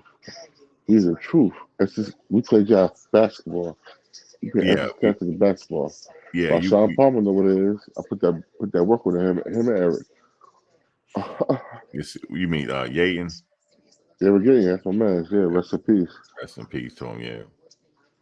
Yeah, see, we didn't play y'all in football. Well, how come we didn't play y'all? Oh no, we wouldn't have played y'all unless we went to the States. Yeah, which was the station. Yeah. Yeah, we didn't go to the States. If we went to the States, we probably would have. It depends on what the draw was. Man, y'all the players we'd have blew you out because we had the best. We had the best. One of the best football teams in New Jersey high school history. We were in the Catholic League. Yeah. Yeah, but we would have played y'all if we made state though in football. Yeah. Man, Every game. we couldn't Every even game. get out the districts, man.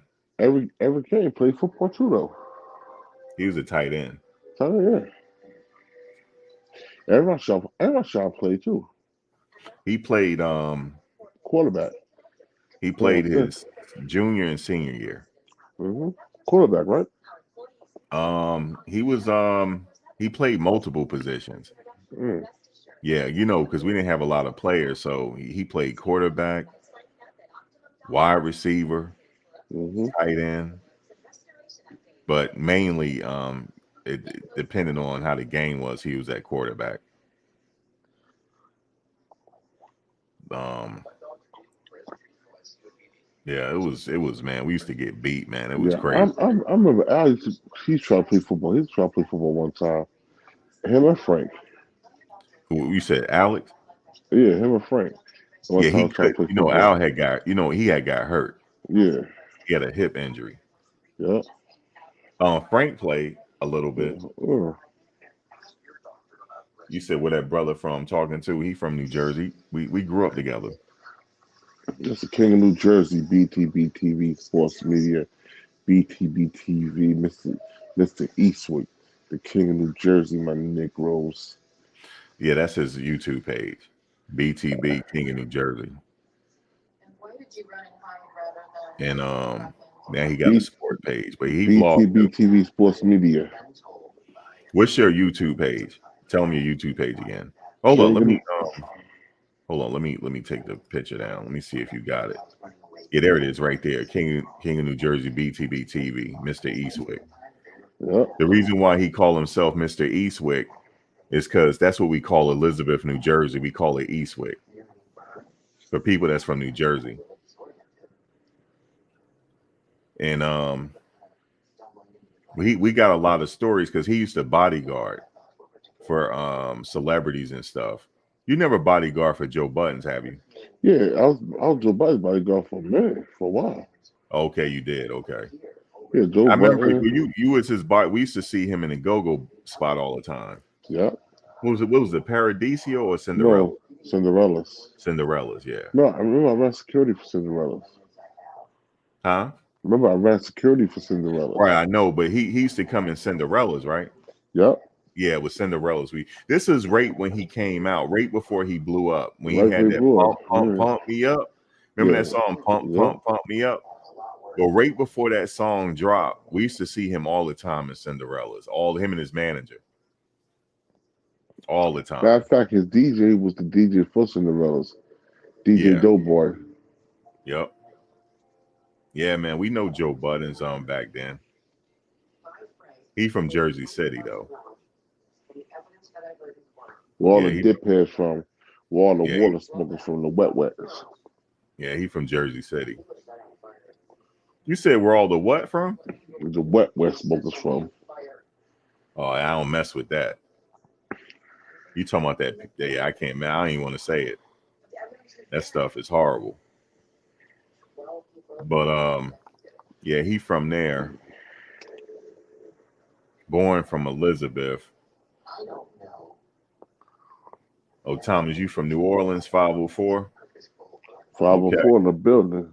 New Orleans. Yeah, I had some. New Orleans. I You had from New some. Orleans? I had some chicks from New Orleans while I used to live in Atlanta and Houston. Oh yeah. Yeah, hell yeah, man. I had some chicks, boy. The New Orleans chicks, they love a Jersey nigga. They like, say that again, say that again. Like what? Say what again? Talk. You spent time in New Orleans? No, remember I lived in Houston. I lived in Atlanta. When after Katrina hit, all of them moved to Houston and Atlanta. Okay. Yeah, I know. After Katrina hit, people moved around. Uh huh. Yeah. I've been to New Orleans like a few times, but Most of the New Orleans people I know from Houston and Atlanta. New Orleans, I've been there once. Been there once for Mardi Gras. That was before Katrina when I went. That was a long time ago. I don't know Uh-huh. how it is now. Shit. Horrible again. Yeah, it was the violence was bad when I was there. Man. So you talking sports now, huh? Yeah, man. Are you mainly doing NFL or NBA? Both. Both. Yeah. Now who's your NBA team? Just get it out the way. LeBron James, nigga. Yeah, it's wherever LeBron go. Yeah. He I don't ain't even know. yeah, it's wherever LeBron go, that's where he's at. That's right. LeBron, if he go to Dallas Mavericks next year, I'm gonna be a Dallas Mavericks fan. What they gonna do this year, the Lakers? We going to the finals. Okay, I'm all right. You sure? I told you last year that we'd make it to the West Conference Finals. Niggas didn't believe me.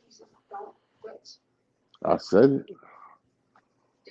This year we go to the finals, and depends on who. If Anthony Davis healthy or not, we'll win the finals this year. Anthony Davis still there, that's right. If he's healthy, we're gonna win the finals. That's right. You I ever, said. you ever go to any Brooklyn games? Nah, I ain't fuck with them shits, man. It's Jersey all day, baby. They ain't playing in Jersey, motherfucker. Yeah, they used to be the New Jersey Nets, but they Yep. moved. Yeah. I wasn't feeling that at all. Jay Z gay ass. Yeah, I wasn't feeling that at all.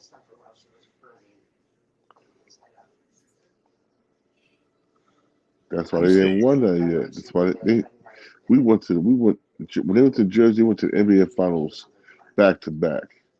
When they was Brooklyn, they only went to the Eastern Conference Finals. They had Yeah. a good squad when they had Durant there. No, but they only went to the Eastern Conference Finals. They lost. When they was in Jersey, they went to the NBA Finals two back to back, 2 years in a row. Yeah, I don't like the Brooklyn move, but you know how it go. I don't like the fact that the Jets and the Giants got to play and still got to play in the same stadium. Got still But playing in Jersey, but in New York. yeah, they the stadium is in New Jersey, but they call it New York. It's crazy. But that's the way it is. They said the market out there only calls for one stadium. I don't agree with that, but No, not at all. Especially the Giants, the big name team, and the Jets are too. Joe yeah. Namath, Phil Simms. Come on, man. Think about it. Peace to you, Caster. Castor Troy. No, Caster. He said peace, OJ. I said you gotta hit the hey, people gotta get up in the morning. But yeah, Castor man, Troy. Castor Troy. Castor Troy. You know what Castor Troy is, right? the rapper. No, Castor Troy. The in that movie with when they was in the plane where all the prisoners got locked up and they was in prayer, the plane crashed. When Nick Nolte, Yeah. what's that nigga name? I think I know you talking about. What's his name? Fuck. You know what I'm talking about. You know who I'm talking about. What's his name? What's his name? I can't think of the movie. I'm Con Air. Con Air, yeah. Oklahoma just said it. Con Air. Con Air, yeah. You know, we had a Castor Troy in North too, though. He's part of the gang, the Crip niggas. What's the nigga name? Grape Street. The Grape Oh, Street really? Crips. Castor Troy, yeah. You know, when I was coming up, we didn't have gangs in New Jersey. Man, I know, bro. Nigga, when we was coming up, Yeah, that's what I'm saying. We didn't have that. we had them. We had the games before New York had the games though, because you got to think about Tresh brought he brought the L Town blood niggas and shit to Jersey in like '92. That's Tretch in them, right? Yeah. Yeah. Yeah. But see, it wasn't as big as it is now when Oh, we were young. We had what you call like posses and wherever and you from. posses and sets and hoods. Yeah. And hoods like that. Double R's came to Jersey in '92. That's what Trench won them double R's for Cali. Yeah, the Ill Town. Real time double R's. Yeah. But then I think is when I left Jersey is when they really got big. You know, they got big like around '90. When I was in prison in '96, they was getting big in Jersey See, I didn't know that. I wasn't aware of it. because I was in prison. You was on the streets. But that shit blew up in prison heavy in Jersey in '96. So it They started already in prison. Okay. know it started from double R, trenching them shits. That was in '92. But in prison, that's where all the blood gang sets started forming in prison in '96. And they came from California. Yeah, Yeah. yeah. Most of the Jersey gangs come from California. It's the New York niggas that made their own gangs. Yeah. Yeah. I can't get into all that. Shit, never could, niggas. Mm. Oh, I'm Huh? God by it. I'm God by it. Never get into that shit. Yeah, you Stop them. down with the guys and nerves. Yeah. Yeah. They weren't considered a gang though. Uh-uh. They were this to the righteous. Right. You remember Grand Pooba and them. Yeah, Grand Pooba, Dip Dip Diver, Civilizer Super 85. 85. Gotta let them know the devil's That was in conniver. Yeah. True indeed, God. True indeed, God. True indeed, Yeah, God. True indeed. yeah, but now when I go up there, oh my God, it's like totally different. Yeah, it's gang Every hood central. got these sets. It's crazy. Gang central, man. Yeah, it is. Even the Spanish got their gangs out of this motherfucker, bro. Yeah, the Latin Kings and all them. Nah, they ain't like kids in the Yatas, the MS-13s, Oh yeah, I the remember Latin Kings. MS-13 was there when I was Yeah. like, yeah, The Dominican gangs now. Mata Salvatrucha. We had that out here, Or, but they hang in their own. They stay to themselves though. not here. They don't really hear them making no noise out here. I live in Philly, so ain't no gangs in Philly. Philly got no gangs. You hear me? What's that? Philly don't got no gangs. Oh, they don't. I don't know. Most of them 5% of Philly. Oh, You hear me? okay. Yeah, Most of them 5% of Philly. it's been a while since I went to Philly. Yeah, so I live out there. Niggas like, yo, how they don't bother you to live out in the hood? Man, nigga, I'm from the hood. Why would it bother me? Yeah, man, the hood. It was different when we was coming up though. Uh-huh. It wasn't like it is now. Like you choose like, I'm from the hood too, but it was different. Like you choose like, you could go the school route, the sports route, and they wouldn't bother you. You chose the streets, back then. Now these kids got a lot of peer pressure now to be joining these sets and stuff. It wasn't like that when we was coming up. You chose if you wanted to be in the street life, you could get into it, but if you want to go the school route, you just know to stay out the way. It was different in the 80s. It was a lot different. Um, I would argue and say it was a lot worse back then, with the violence and stuff, but it was all like in the lifestyle. If you're in the lifestyle, that's how it was, but it was still easy to stay out the way if that's what the route you wanted to choose.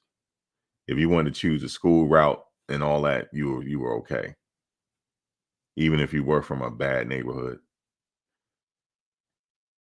It's just things are a lot different now. But it was bad back then, man. Especially when crack hit the streets. crack hit the streets. It was right after, well, it hit up in our area right after Farrakhan had that message to the black man in Madison Square Garden. I'll never forget it. And then that next thing you know, everything went haywire. And then it would hit South Central first. That was ground zero. Yeah. And then it spread. It spread like a nuclear bomb, man. In fact, we never recovered from it. Yep. You had a lot of kids born addicted. It was we never quite recovered, man. Still have remnants of it, huh? And we still don't recover yet, bro. No, still remnants of it. And I remember when we were coming up. How old was we back then? It was like what? We were like 13, 14 years old? 13, yeah, 12. When it started really getting haywire? Yeah, man. 12, 14, yeah. Yep. A lot of our friends were in the streets. Mm-hmm. So I was in the streets. Yeah, I know you were. But you still went to school, though. Yeah, you had 1 foot in and 1 foot out. Yeah, I sold drugs, beat niggas up. I played basketball and football. Yeah, he one of them 6'5" dudes Biggie talked about in that rhyme. 6'7" nigga. And I would knock Biggie out with my woman. Yeah, he one of them 6'7" dudes. Yeah, well, Biggie's daughter, she hit me on my Instagram. I'll try to get her for an interview. Yeah, I know you. So you get ready to interview Biggie's daughter. Tell the people who you interviewed so far. Shit. Jane Dill, Benny from Supreme Team, Cadillac Ty from Murder Inc. Big Gov, that was down with Eminem in Detroit. DJ Cool V. DJ Cutmaster Cool V, that was Biggie's DJ. I mean, excuse me, Biz Markie. Yeah. Yeah. Vaughn Lee. Yeah, Vaughn Lee from Elizabeth, New Jersey. Yeah. Interview Is the Christ from DC's, one of DC's finest gangsters. AZ, Alpo and boy. Yeah, AZ, Alpo and him. Yeah, Alpo's boy. Yeah, he interviewed a lot of people on his page. Check him out. And also he had that connection because he was a bodyguard. Yeah. A bodyguard and a shooter, nigga. And you bodyguard for Pimp C too, right? Pimp C, yeah. Pimp C. My boy Shorty Low. I got papers. Big. Hey, look, brother Unique said, Dominique said, I'm so disgusted with the Dallas right now. Are you a Dallas Cowboy fan, brother Unique? 49, not his nation, nigga, not his nation. Brock Purdy did him dirty. He said Brock Purdy did y'all dirty. Brock Purdy did him dirty. Brother Unique, I told the people that you just waiting on Shedeur and Dion to come there. That's who you waiting for. And people say, "Oh, he ain't leaving. He gonna stay a college coach." I'm like, "All right." Now they go throw that bag in him. He said, "Offer him to like, look, we drafted your son, and we would like to for you to coach the Dallas Cowboys. How you like that? That'll be beautiful." Even I'll start vlogging on next thing you know, I'm going to be vlogging on Dallas games. You're a Giants fan, dog. Come on, knock it off. Jets. My bad. Jets, Giants, Jets, same shit, different toilet. Yeah, right. Brother Unique, tell Prime to come on. Look, Blake said he left JSU. I wouldn't put anything past Prime. I still remember that meeting too when he told JSU he was leaving. He said, "I just want to let you guys know it's been a lot of rumors, been a lot of talk. I have accepted the job at the University of Colorado, and we're going to finish this thing out, okay? We're going to finish this thing out, and that's what we're going to do." And I remember when he got on the plane, I'll never forget it. And that's what's going to happen, guys. I just want to let you know We're gonna finish this season out, but I have taken the job with the Dallas Cowboys. Um, no, I'm just kidding, y'all. I'm just kidding. I don't know. I Yo, can't speak for him. he got a $30 million deal or something like that. For Colorado, Yeah, I can't remember what the amount is. shit. I think it's like the guy, but that sound like that because How much you I think Jerry Jones will give him? 13, How much? 13 mil. A year? Okay. Yeah, There you go, folks. There you go, folks. I'll take the 13 a year. and I'm saying 13 because I got to think about them pulling me, locking me up. Like 13 mil a year, I could do that. Just give me Yeah, I 10% know. of that. Underscore. I know what Coach Prime said. He said that he's not going to the NFL. He going. He's not interested in coaching grown men, but them grown men will listen to him though. If he went to the Cowboys, they'll listen. But I just put it out there. That's all. Don't take it serious. I'm just talking. Just put it out there. That's all. Look, Shedeur is the only coach he's had in his whole life. So imagine that he goes to Dallas, and he got a relationship with Jerry Jones. You know what, Jerry? He gonna offer him something. Come on, man. I'm not even a Dallas fan. That's Dominique. He a Dallas fan. But we don't know where he's gonna get drafted yet. It'll be a while. I think he's coming back for his senior year, so He's what we'll see. Shedeur. We'll see what he do after his senior year. What How about Shedeur? that? You talking about Shedeur? Yeah, we'll see. I think he's gonna come back for his senior year, so we'll Nah, see what he do after that. nah. He ain't coming back. You don't think he He, coming back nah, he go right to the NFL, bro. after this year? Yeah. I don't know because I don't know. His main target is a sophomore, so he might stay with him.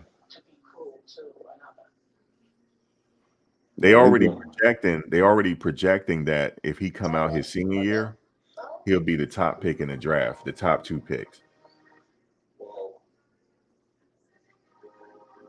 And he don't need the money, because they got the NIL deals now. So Yeah. he can wait. He can afford to wait. And they said And if he hold stayed with hold senior hold year, on. he projected to make He more got than NIL. Huh? he get his father got that big contract with the college. Yeah. And they might extend it, or we don't know. But with all he brings to the table with the media and stuff, he's worth it. Everywhere, look, every stadium he go to, every away game is sold out. Every away game is sold out everywhere. Even the Arizona State game this past weekend was sold out. What? That Arizona State game was sold out in Arizona. What was sold out? Huh? I said what was sold out. When they play Arizona State this weekend, Okay. this past weekend, it was sold out. They sold that stadium out. So everywhere he goes, man, it's a benefit to everybody.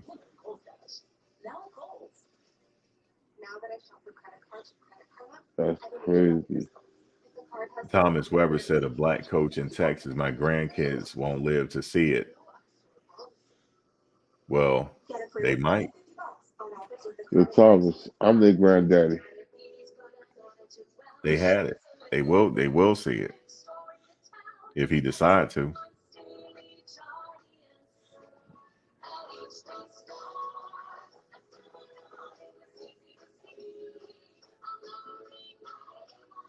But that's just my opinion on it. Like I said, Yeah. as of right now, no, he's not going anywhere because he just started and he's not talking about going nowhere. So, but wouldn't that be funny though if that was to happen? I'm going to come back and remind y'all that I said it. Yes, I Indeed. will.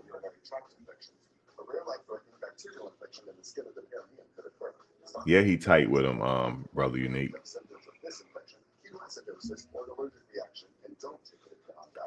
But yeah, man. Another week down. They're getting ready to play Stanford. That's a Yeah. home game. So I look for them to beat Stanford. this weekend. I mean Friday, excuse me. They played Friday, so they got a short week because they just played this past Saturday. So they got to get ready, and then after this game is the bye week.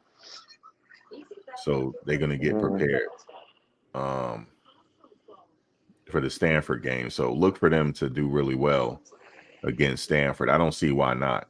I don't see why they're not going to do well against Stanford. So it might be a competitive game because every team bring their A game against Coach Prime. So look for them to bring their A game. No matter how they were playing this season, they're gonna bring their A game, and look for us to break out for this game. True. So that's how I'm gonna call it. They're gonna just take this victory again and get ready for the bye week. Travis should be back. I don't know yet, but he should be by the bye after the bye week, and get ready for the rest of the season. And it should be they I think that somebody told me they gotta win. How many games they gotta win again to be bowl eligible? Is it 6 or 7? But whatever the case is, they should be bowl eligible. And what somebody told me was the directors of these bowl games, they decide who plays. So they're gonna get a good bowl game because they're gonna sell out that stadium.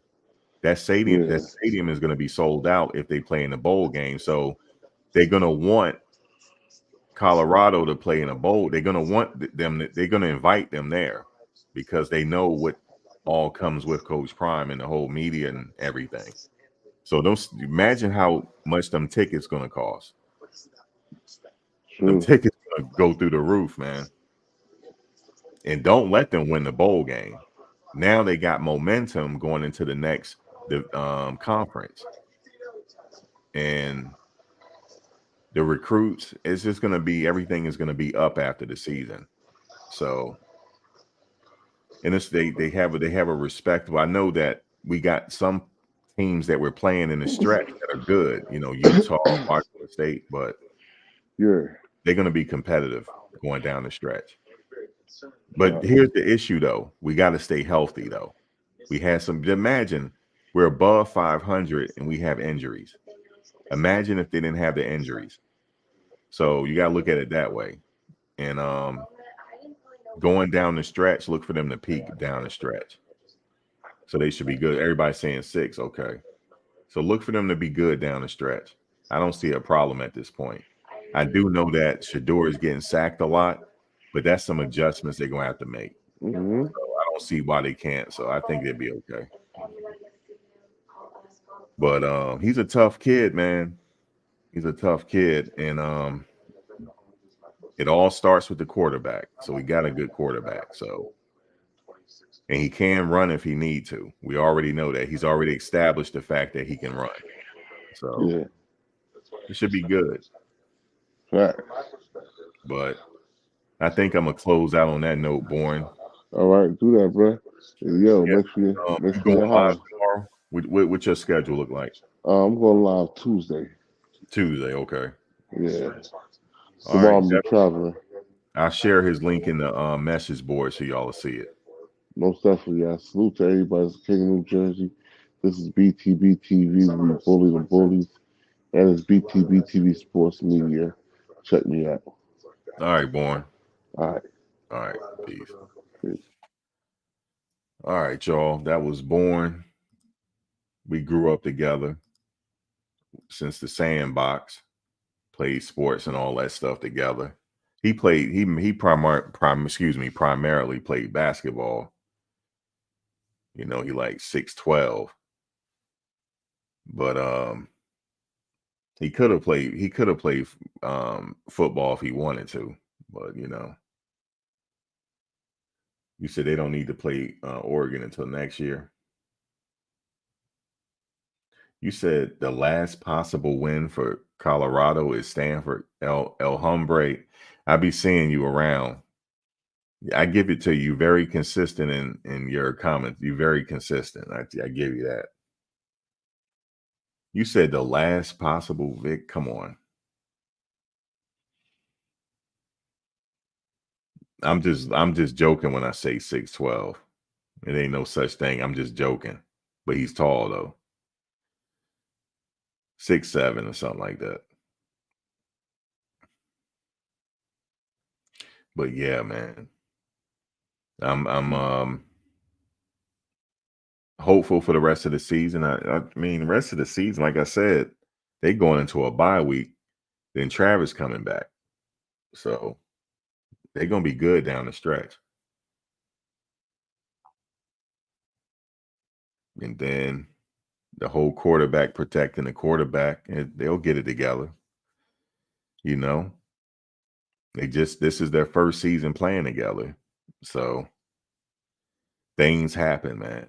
Things happen. That's how I see it. I would like to see some more work from McCaskill though, so we'll see what happens down the stretch. I will look for him to get some more work, and that's only a plus. Get him going. That's only a plus. Hankerson is already going. We already established him already. Dylan and Savion, I believe he was in street clothes. He might be hurt. So he was in street clothes this game. So we'll be good. Get them injuries out the way, and we'll be good going down. We got Slusher back. So that's a plus. It's not a minus. You said every game I noticed they improved. Yeah, the defense. Yeah, of course. And then you had Javon step up this week. Javon Antonio. That's a plus. That's another threat, another weapon for Shedeur. We got the tight end already. He's already established that he is reliable. I call him Mr. Reliable. I like what Weaver is doing. I like what Jimmy Horn is doing. It's a solid team, man. So that's how I see it. I see it as they're a solid team. So it's amazing that how he was able to put this team together and be successful like this. It was really good look. Everything he doing is just everything is up. The merchandise sales, everything is going up. Everything is they said that everything is just selling out. So I know that the players got an NIL store where you can go get their jerseys and stuff like that. And that put money in their pocket. So you said 69% new players. Yeah, think about it. You got all those players come in and they win in ball games. So you know how the experts were saying it wasn't supposed to happen, but look at them. It's happening.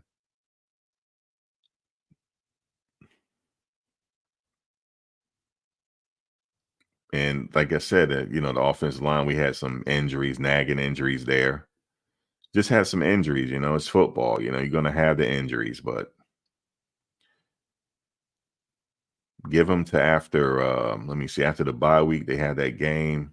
Say at the game after that, you're gonna see something. Telling you down the stretch, they're gonna surprise some people. That's why Vegas upset. Vegas is all the way upset.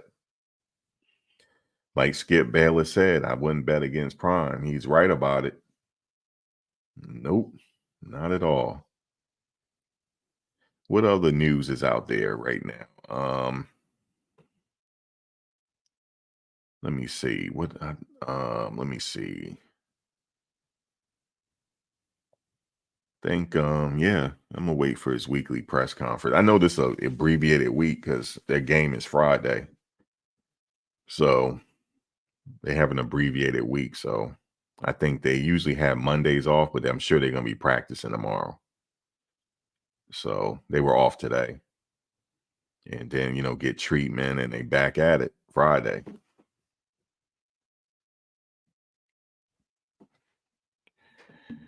But yeah, the wide receiver corp, I like what they're doing. Javon is peaking at the right time. We got the tight end. We good, man. We still got wide receivers we ain't see yet. That's good. So look at that. It's crazy. They're really good, man, on paper. And they're proving it too. But shout out to them, man. Shedeur, he doing the Shedeur. That's hilarious. He went to the fans and did that. That was hilarious. They started throwing stuff at him. It was crazy.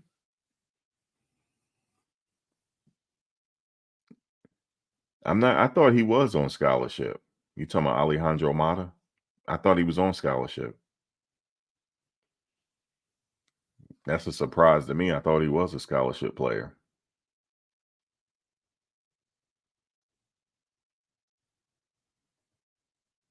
Oh, your kids live in Colorado. Okay. Your daughter went to the game. Okay.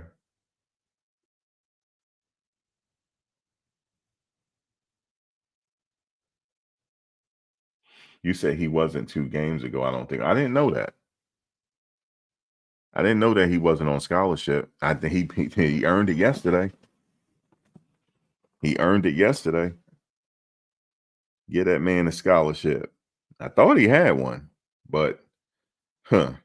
I've been like, here, Mata, here's your ticket. Here's your ticket for the rest of your career here. He is proven, man. He say he don't miss.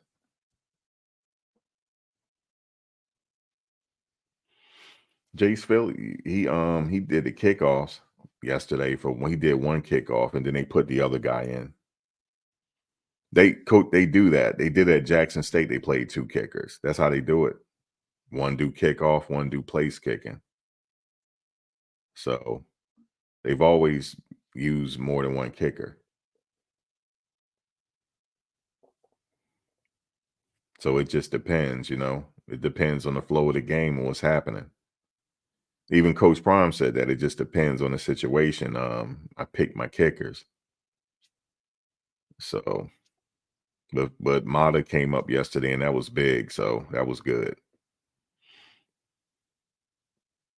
He said it's all mental, you know, he blocks out the crowd. He said, you know, it's just him and his technique. He look at the ball, he line up, he do it the same way. So, but yeah, it was really turned out to be a really this a defensive game. I like what the defense did. We got some sacks. I like what McClendon did. He was active. And yeah, man, it was I like what I saw there. They fought the whole game. They didn't, you know, they didn't take a play off.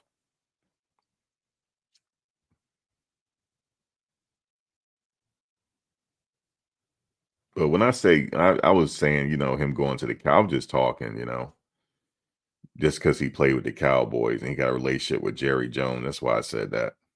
You never know where he's gonna go. If Shedeur come back his senior year, we're gonna have to wait and see how the NFL play out because we don't know who's gonna get the number 1 pick if he stay to his senior year. We just don't know. It could be anybody. So we just gotta wait and see how the season play out. But right now, it looked like the projected number 1 pick is gonna be Caleb Williams. So people are speculating on where he's gonna go. We still gotta wait till the lottery come out and see who can get that number 1 pick. So, but I would be surprised if Shedeur came out this year. I would be very surprised. You know, his father just got there. I think he will want to come back. They're going into a different conference. It's going to be a really good look next season. You know, different conference, and the tension is still going to be there. It's not going to it's not going to simmer down at all. Wherever they play, it's going to be sold out again because there's going to be a lot of excitement in the transfer portal again. It's going to be a lot of talk and recruits coming in. It's going to everything is on the up now. They're not on the downcline. It's an upcline, incline. Excuse me.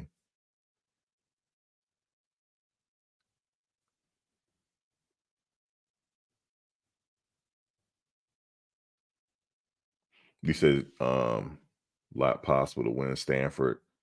You got at least 8 first or second round NFL draft picks. He said you only think we're going to win one more. I don't know. I don't know why they're saying Colorado's just going to win 1 game. I don't see why they're saying that. We got a lot of very, very good players on the team, man. You see it during the games. That defense don't take off. They're getting better every week.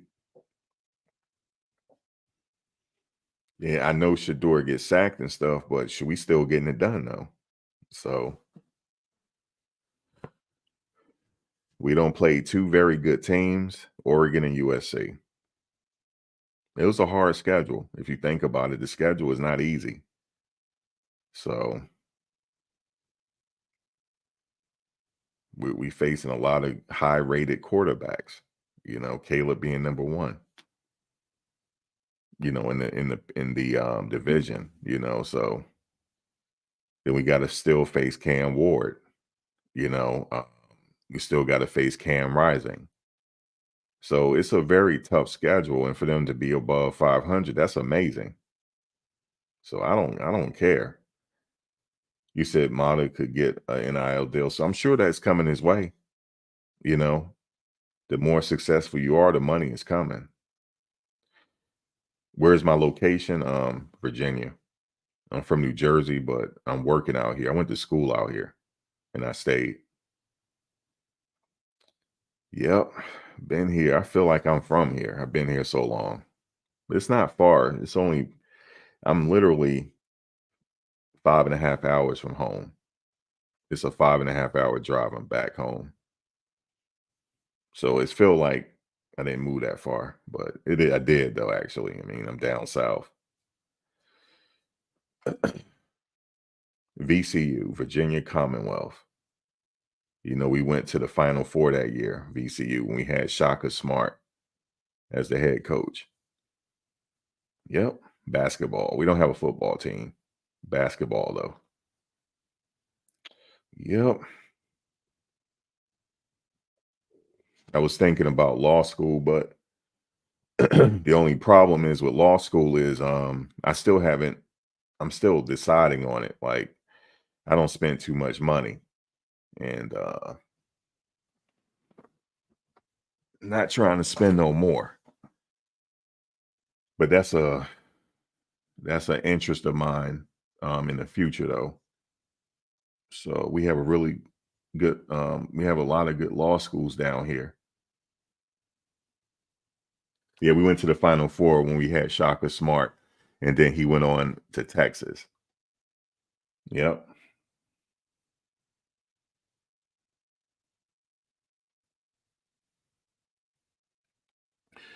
You said he should have. Do you think if he was a kicker at USC, they would have won?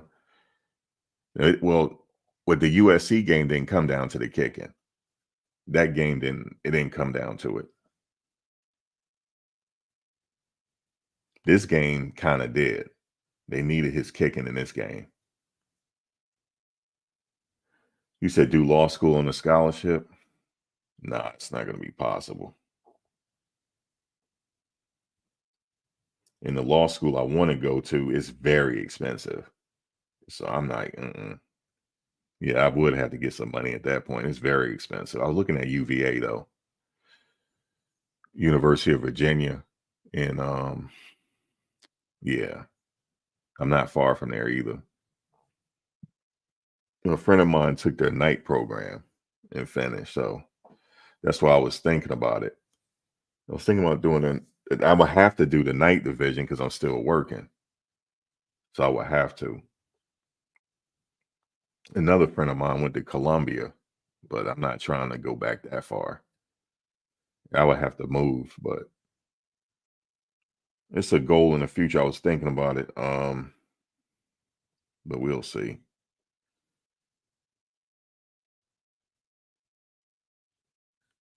It'll be a total career change because I'm in the science field. So it'll be like, it's like night and day. But believe it or not, our jobs were like kind of not compromised, but it was a little different in the last administration. He wasn't really big on like climate change and stuff like that. So it didn't affect our business, but um some of the labs they were pretty slow, believe it or not, in the last administration. And even though the last administration only lasted 3.5 years, I don't count the last I don't count the last 2 quarters that Trump was in office. We don't count that. We go by quarters. So that's why I say 3.5 years. The 3.5 years was it was very interesting. um, climate change and stuff like that. His initiatives, a lot of initiatives under Obama, he canceled, so it kind of hurt some of the lab's business. You said that you're not studying anymore. You content on climbing towers. Oh yeah, what do you do? Climbing towers. What do you mean?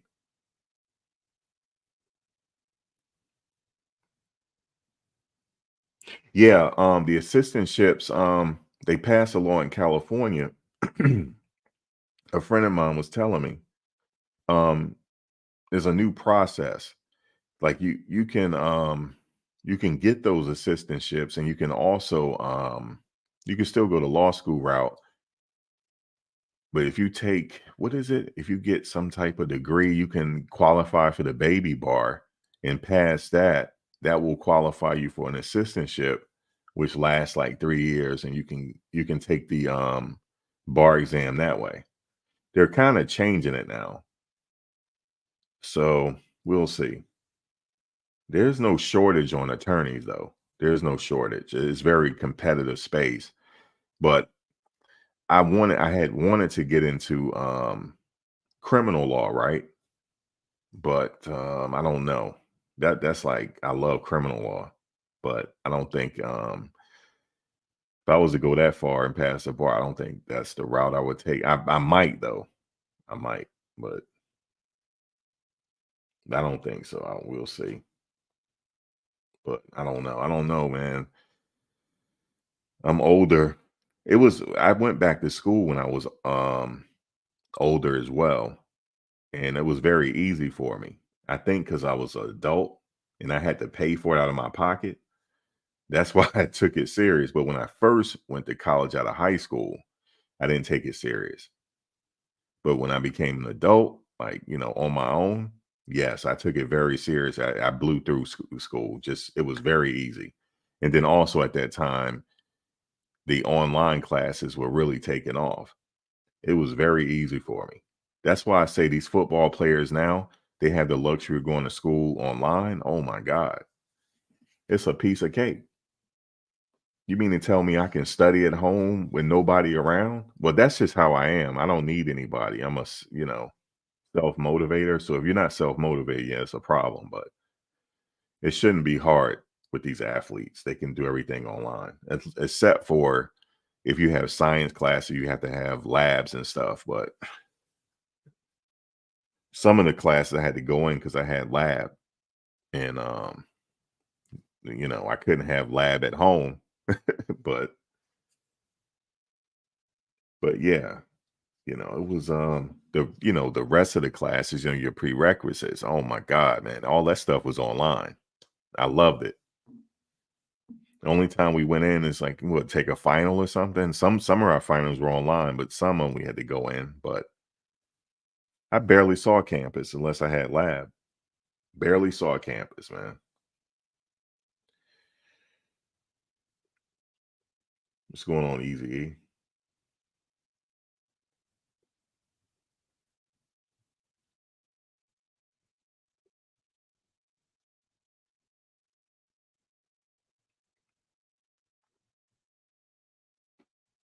But I know Coach Prime is very serious about the study, so they gotta be passing to play. That's how he was at Jackson State, and he graduated a lot of players. Like the wide receiver that did good at Auburn this weekend, what's his name? Shane Hooks. He graduated before he went to Auburn. He's there as a graduate student, so he took it really serious. They had to you don't earn a grade, you don't play. So that's very important for him. Because remember, he said 90% ain't going to the NFL. That's a fact. So you got to prepare after football, and it's a blessing. Like especially the ones on scholarship, you ain't got to pay for it. Oh my God, I'd be trying to take all the classes.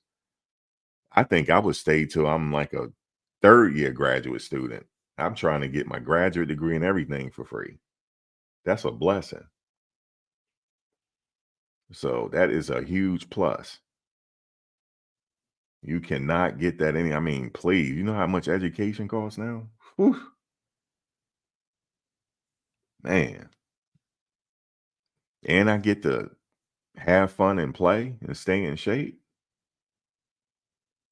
You said, do I think Kermani not getting a fair shake?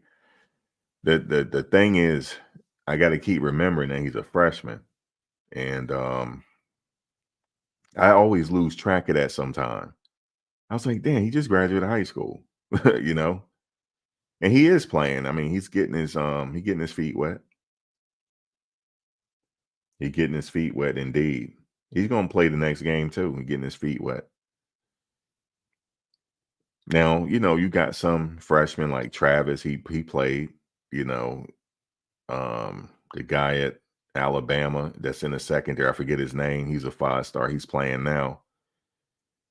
Just a lot of competition, man. At these schools, it's a lot of competition. So he get his fair. He'll get out there. He didn't have the benefit of Dylan had. Dylan came in the spring. He had already completed his classes, and then after the spring was over, he went back and walked with his class in graduation. But he was able to go to the 2 spring sessions in the spring game. He had that edge on a lot of people. So, but next year to be different because he'll have, if he decide, I don't know what he can decide to do, but you never know what the future hold. But yeah, man, he could be a sophomore. He'll have a full season on his belt. He should be good. I know it's hard, man. That they were playing in that heat too. Whew. But they should be used to the heat. He from Florida. He should used to the heat. But I know life in football. He had went out there, right? And he said something was interesting though. Because I was like, he shouldn't think it's hot out there. He from Florida, right? He said, no, it's a different type of hot. And I forget, yeah, they are in Arizona, Tempe. I only been there once in my life. I haven't spent that, and even when I was there, I wasn't there for like, I was only there a couple days. But I remember how hot it was. I was like, oh my God. It's like a dry heat. It's good for your allergies though. If you got allergy and respiratory issues, they say Arizona is the best. But let me tell you, it was hot, but I was like, damn, what they said. And somebody told me, even they said to life in football, it ain't in the triple digits yet, so we're good. Imagine that. But I watched his videos. I watch his videos on a regular because he go live multiple times a day, and I'm at work, so I get to listen to him when I'm at work. I listen to Big Dog Chico while I'm at work. Let me see, Life in Football. What's the other guy's name that he lives out there? He lives in Colorado. What's his name, y'all? But yeah, man, they all be going live. I listen to them when I'm at work, so I don't be missing no news. I'm like, okay, that's what's going on. Okay, that's like that. It's a really good space with vloggers. I like this space. A lot of the vloggers played football at this. I know Life in Football. He's a cornerback, and he played college football. Big Dog Chico played at Alabama at Birmingham. He played college football. He's a tight end. Um, it was another guy I followed, but he covered Jackson State stuff. He played in HBCU. So there's a lot of good vloggers. Really a lot of good vloggers that do a lot of good commentary. So I like this space. Everybody seem to get along. I'm older, I'm a lot older, but I listen to everybody. Well, I'm not, I always say I'm old. I'm not that old, but um older than them though, but not too older.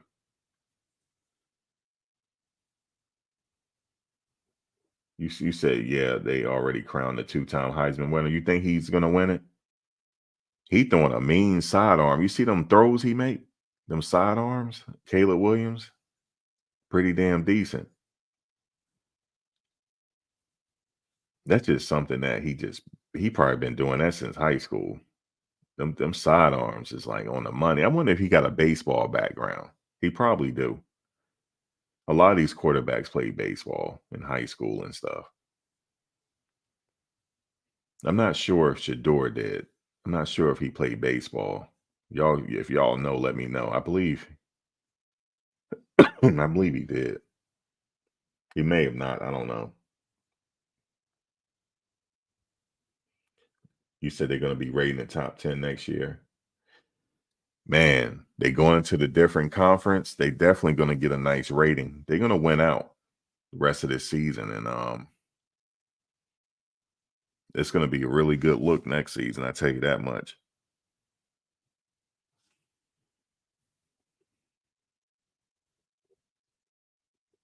You say if you're worried about Shador getting seriously injured.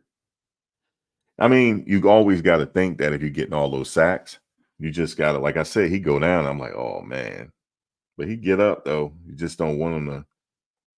You just want to protect him as much as you can. But like I said, I mean, he seemed to be all right though. I don't know. I mean, obviously, I don't know like how he feel after the game. I'm sure he got those aches, but that's the treatment is for. He got the facilities. But yeah, man, I would be worried too with the hits. Most definitely. But hey, we got a new week though. So we look at it positive for this week. Okay, this week is starting over, going to Stanford. Oh, you retired in the science field? And how I got in the science field was by accident. It really was. It was by accident because a friend of mine was working in forensics, and this is when I was getting ready to go back to school, and I had an opportunity to get in forensics. And out here, they don't quit their jobs out here because you're working for the state, right? In the city, you're working for the city or whatever. So when I heard that it was a few job openings going to be coming up because people are retiring, but the problem is they promote from within. So you will have to, it's very hard to get these positions. It's very competitive. But I was interested in crime scene stuff. So I went back to school and I got all the background for it, microscopy and all that stuff, but it didn't quite work out. I didn't quite get in. Now, a friend of mine did. He went. This is what he did. This is what he did to get in. Right. He joined the police force, and I was like, "What are you joining the police force for? You got a chemistry background, all that stuff." He said, "Dude, that's the only way I'm gonna get in." And I said, "Really?" He said, I gotta be on the beat for 2 years. Then after that, I can get promoted." And that's what he did. Now he's in forensics. He's doing crime scene stuff. And he was able to get it easier because um he already had a background in it. I believe he had his master's. By the time he got his promotion, he had completed his master's. So that's how he got in. And they was like, he like, you can go that route. I'm like, I'm not trying to be a police officer though. I'm not trying to do that. Yeah, Renee, as a coach and a father, he's worried. Of course he is. But they got practice though. They'll get it together. They'll get it together. You know, that's what the practice is for, man. But yeah, he did say in the press conference, you think he likes being number one in sacks in the nation? No. So he said, my son was angry. That was the first time I really seen him show emotion on the sideline. But and then he laid his shoulder pads into that player. That was out of frustration.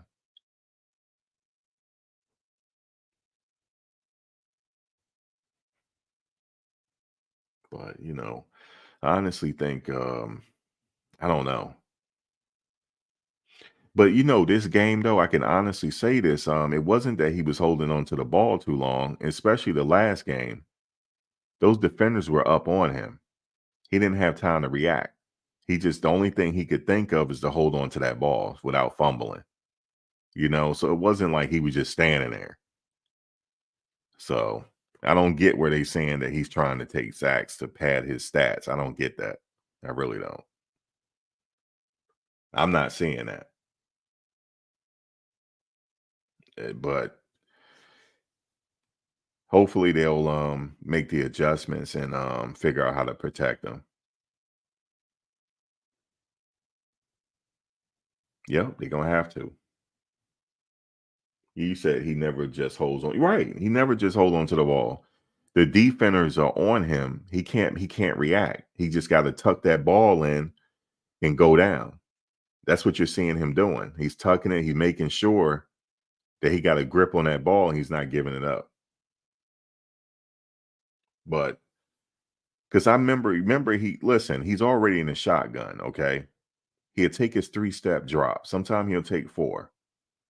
By the time he take that 3-step drop, the defenders is in his face.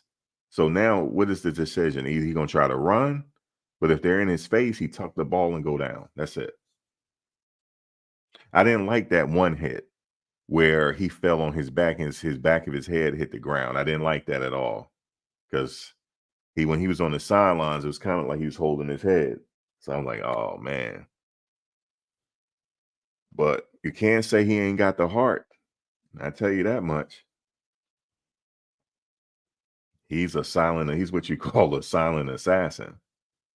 Because he's not really that vocal. He's a silent assassin. So, but they're gonna have to make the adjustments. It's the only way. I mean, they got Stanford.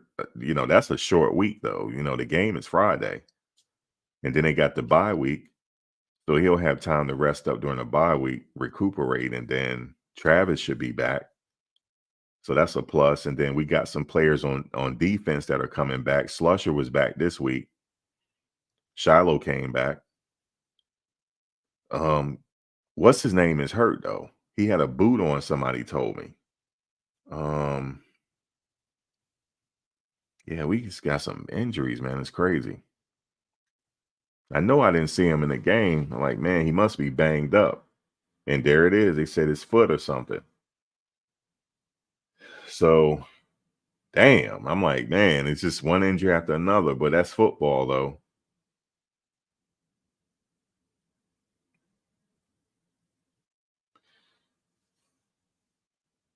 I remember we played high school. Just thinking about the quarterback getting sacked, right? This was hilarious. So we were playing a really good team, right? We were getting it. We were getting our butts handed to us. But the game was close, though. It didn't feel like it the way we were sitting on that sideline. I felt like I was in a fight.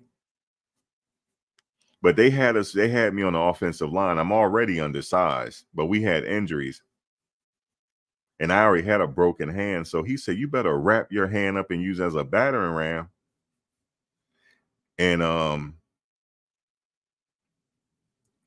that's what we did. But I can just it's a bad feeling when your quarterback go down, right?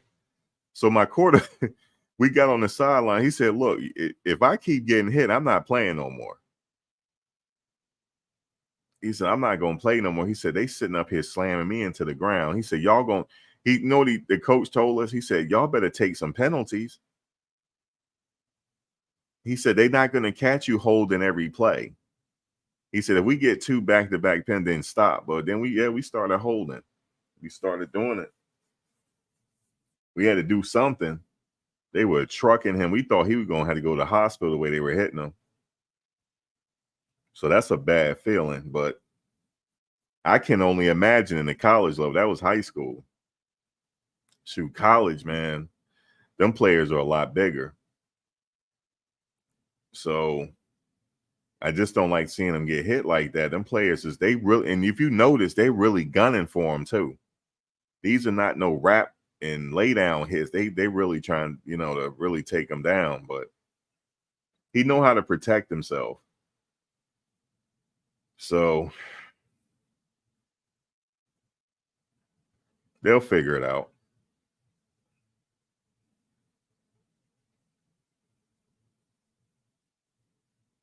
You said why number 3 blocking linebackers. You talking about Dylan?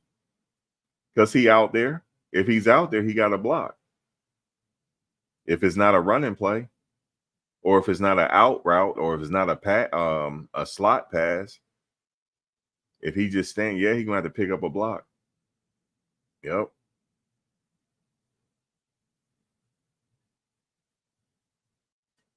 I like what he doing though. To see he really he gonna be strong, man. He only a freshman. He gonna get better.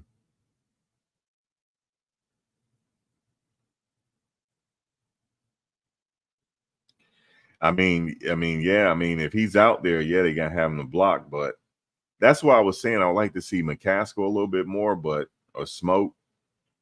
But I don't know what's going on. Maybe they got some. I don't know. I thought he was okay to go because when he was on punt return,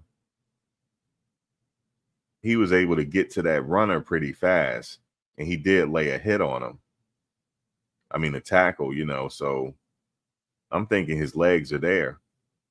But like I said, I don't know. I don't know what's going on with the team. I don't know. So it's a mute point at this juncture of the stage of the situation. So just wait. But I'm pretty sure he look like he'll get more time. He go going down the tail end of the season. I hope we'll see. I like what Hankerson is doing though. He's pretty solid, man.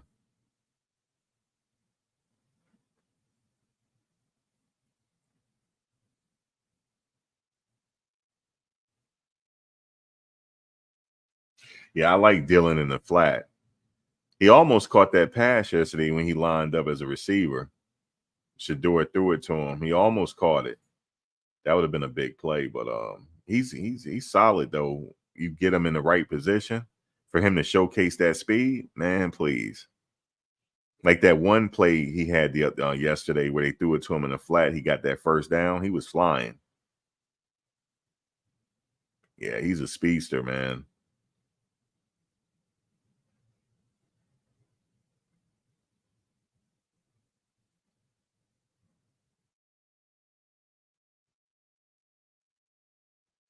But yeah, Coach Prime, his press conference, it was just after the game too. He had just so he was feeling a certain type of way after the game, but we'll see what they do this week. It should be all right. I know Stanford is going to bring it, but they should be able to go ahead and do something. Pull that game off, bye week, come back, UCLA.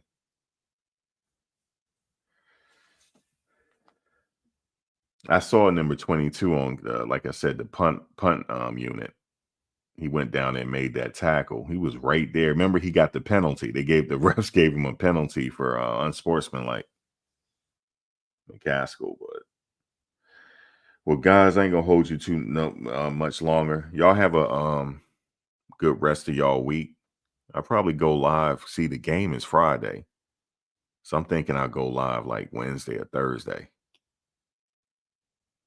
and right before because the game is Friday. I'm like, damn, that's got to be a night game. Damn, but yeah, I'm gonna catch y'all then. Yeah, that hit on Bishop, that was hard, wasn't it? 300-pound lineman coming down the field with that kind of speed. He's an athlete, like they call Travis. He's an athlete.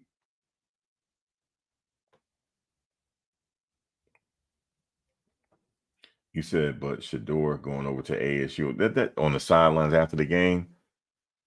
No, because they were jeering at him during the game. I heard they was saying he was overrated. They were chanting it.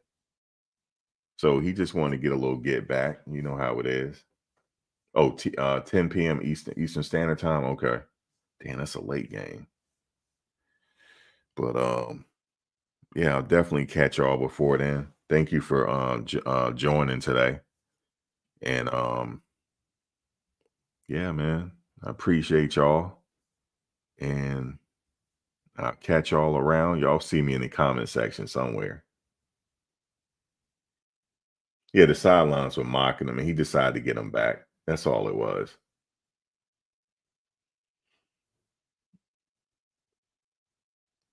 Yeah, it's on ESPN. Yeah, but y'all have a good night. I'll catch y'all later.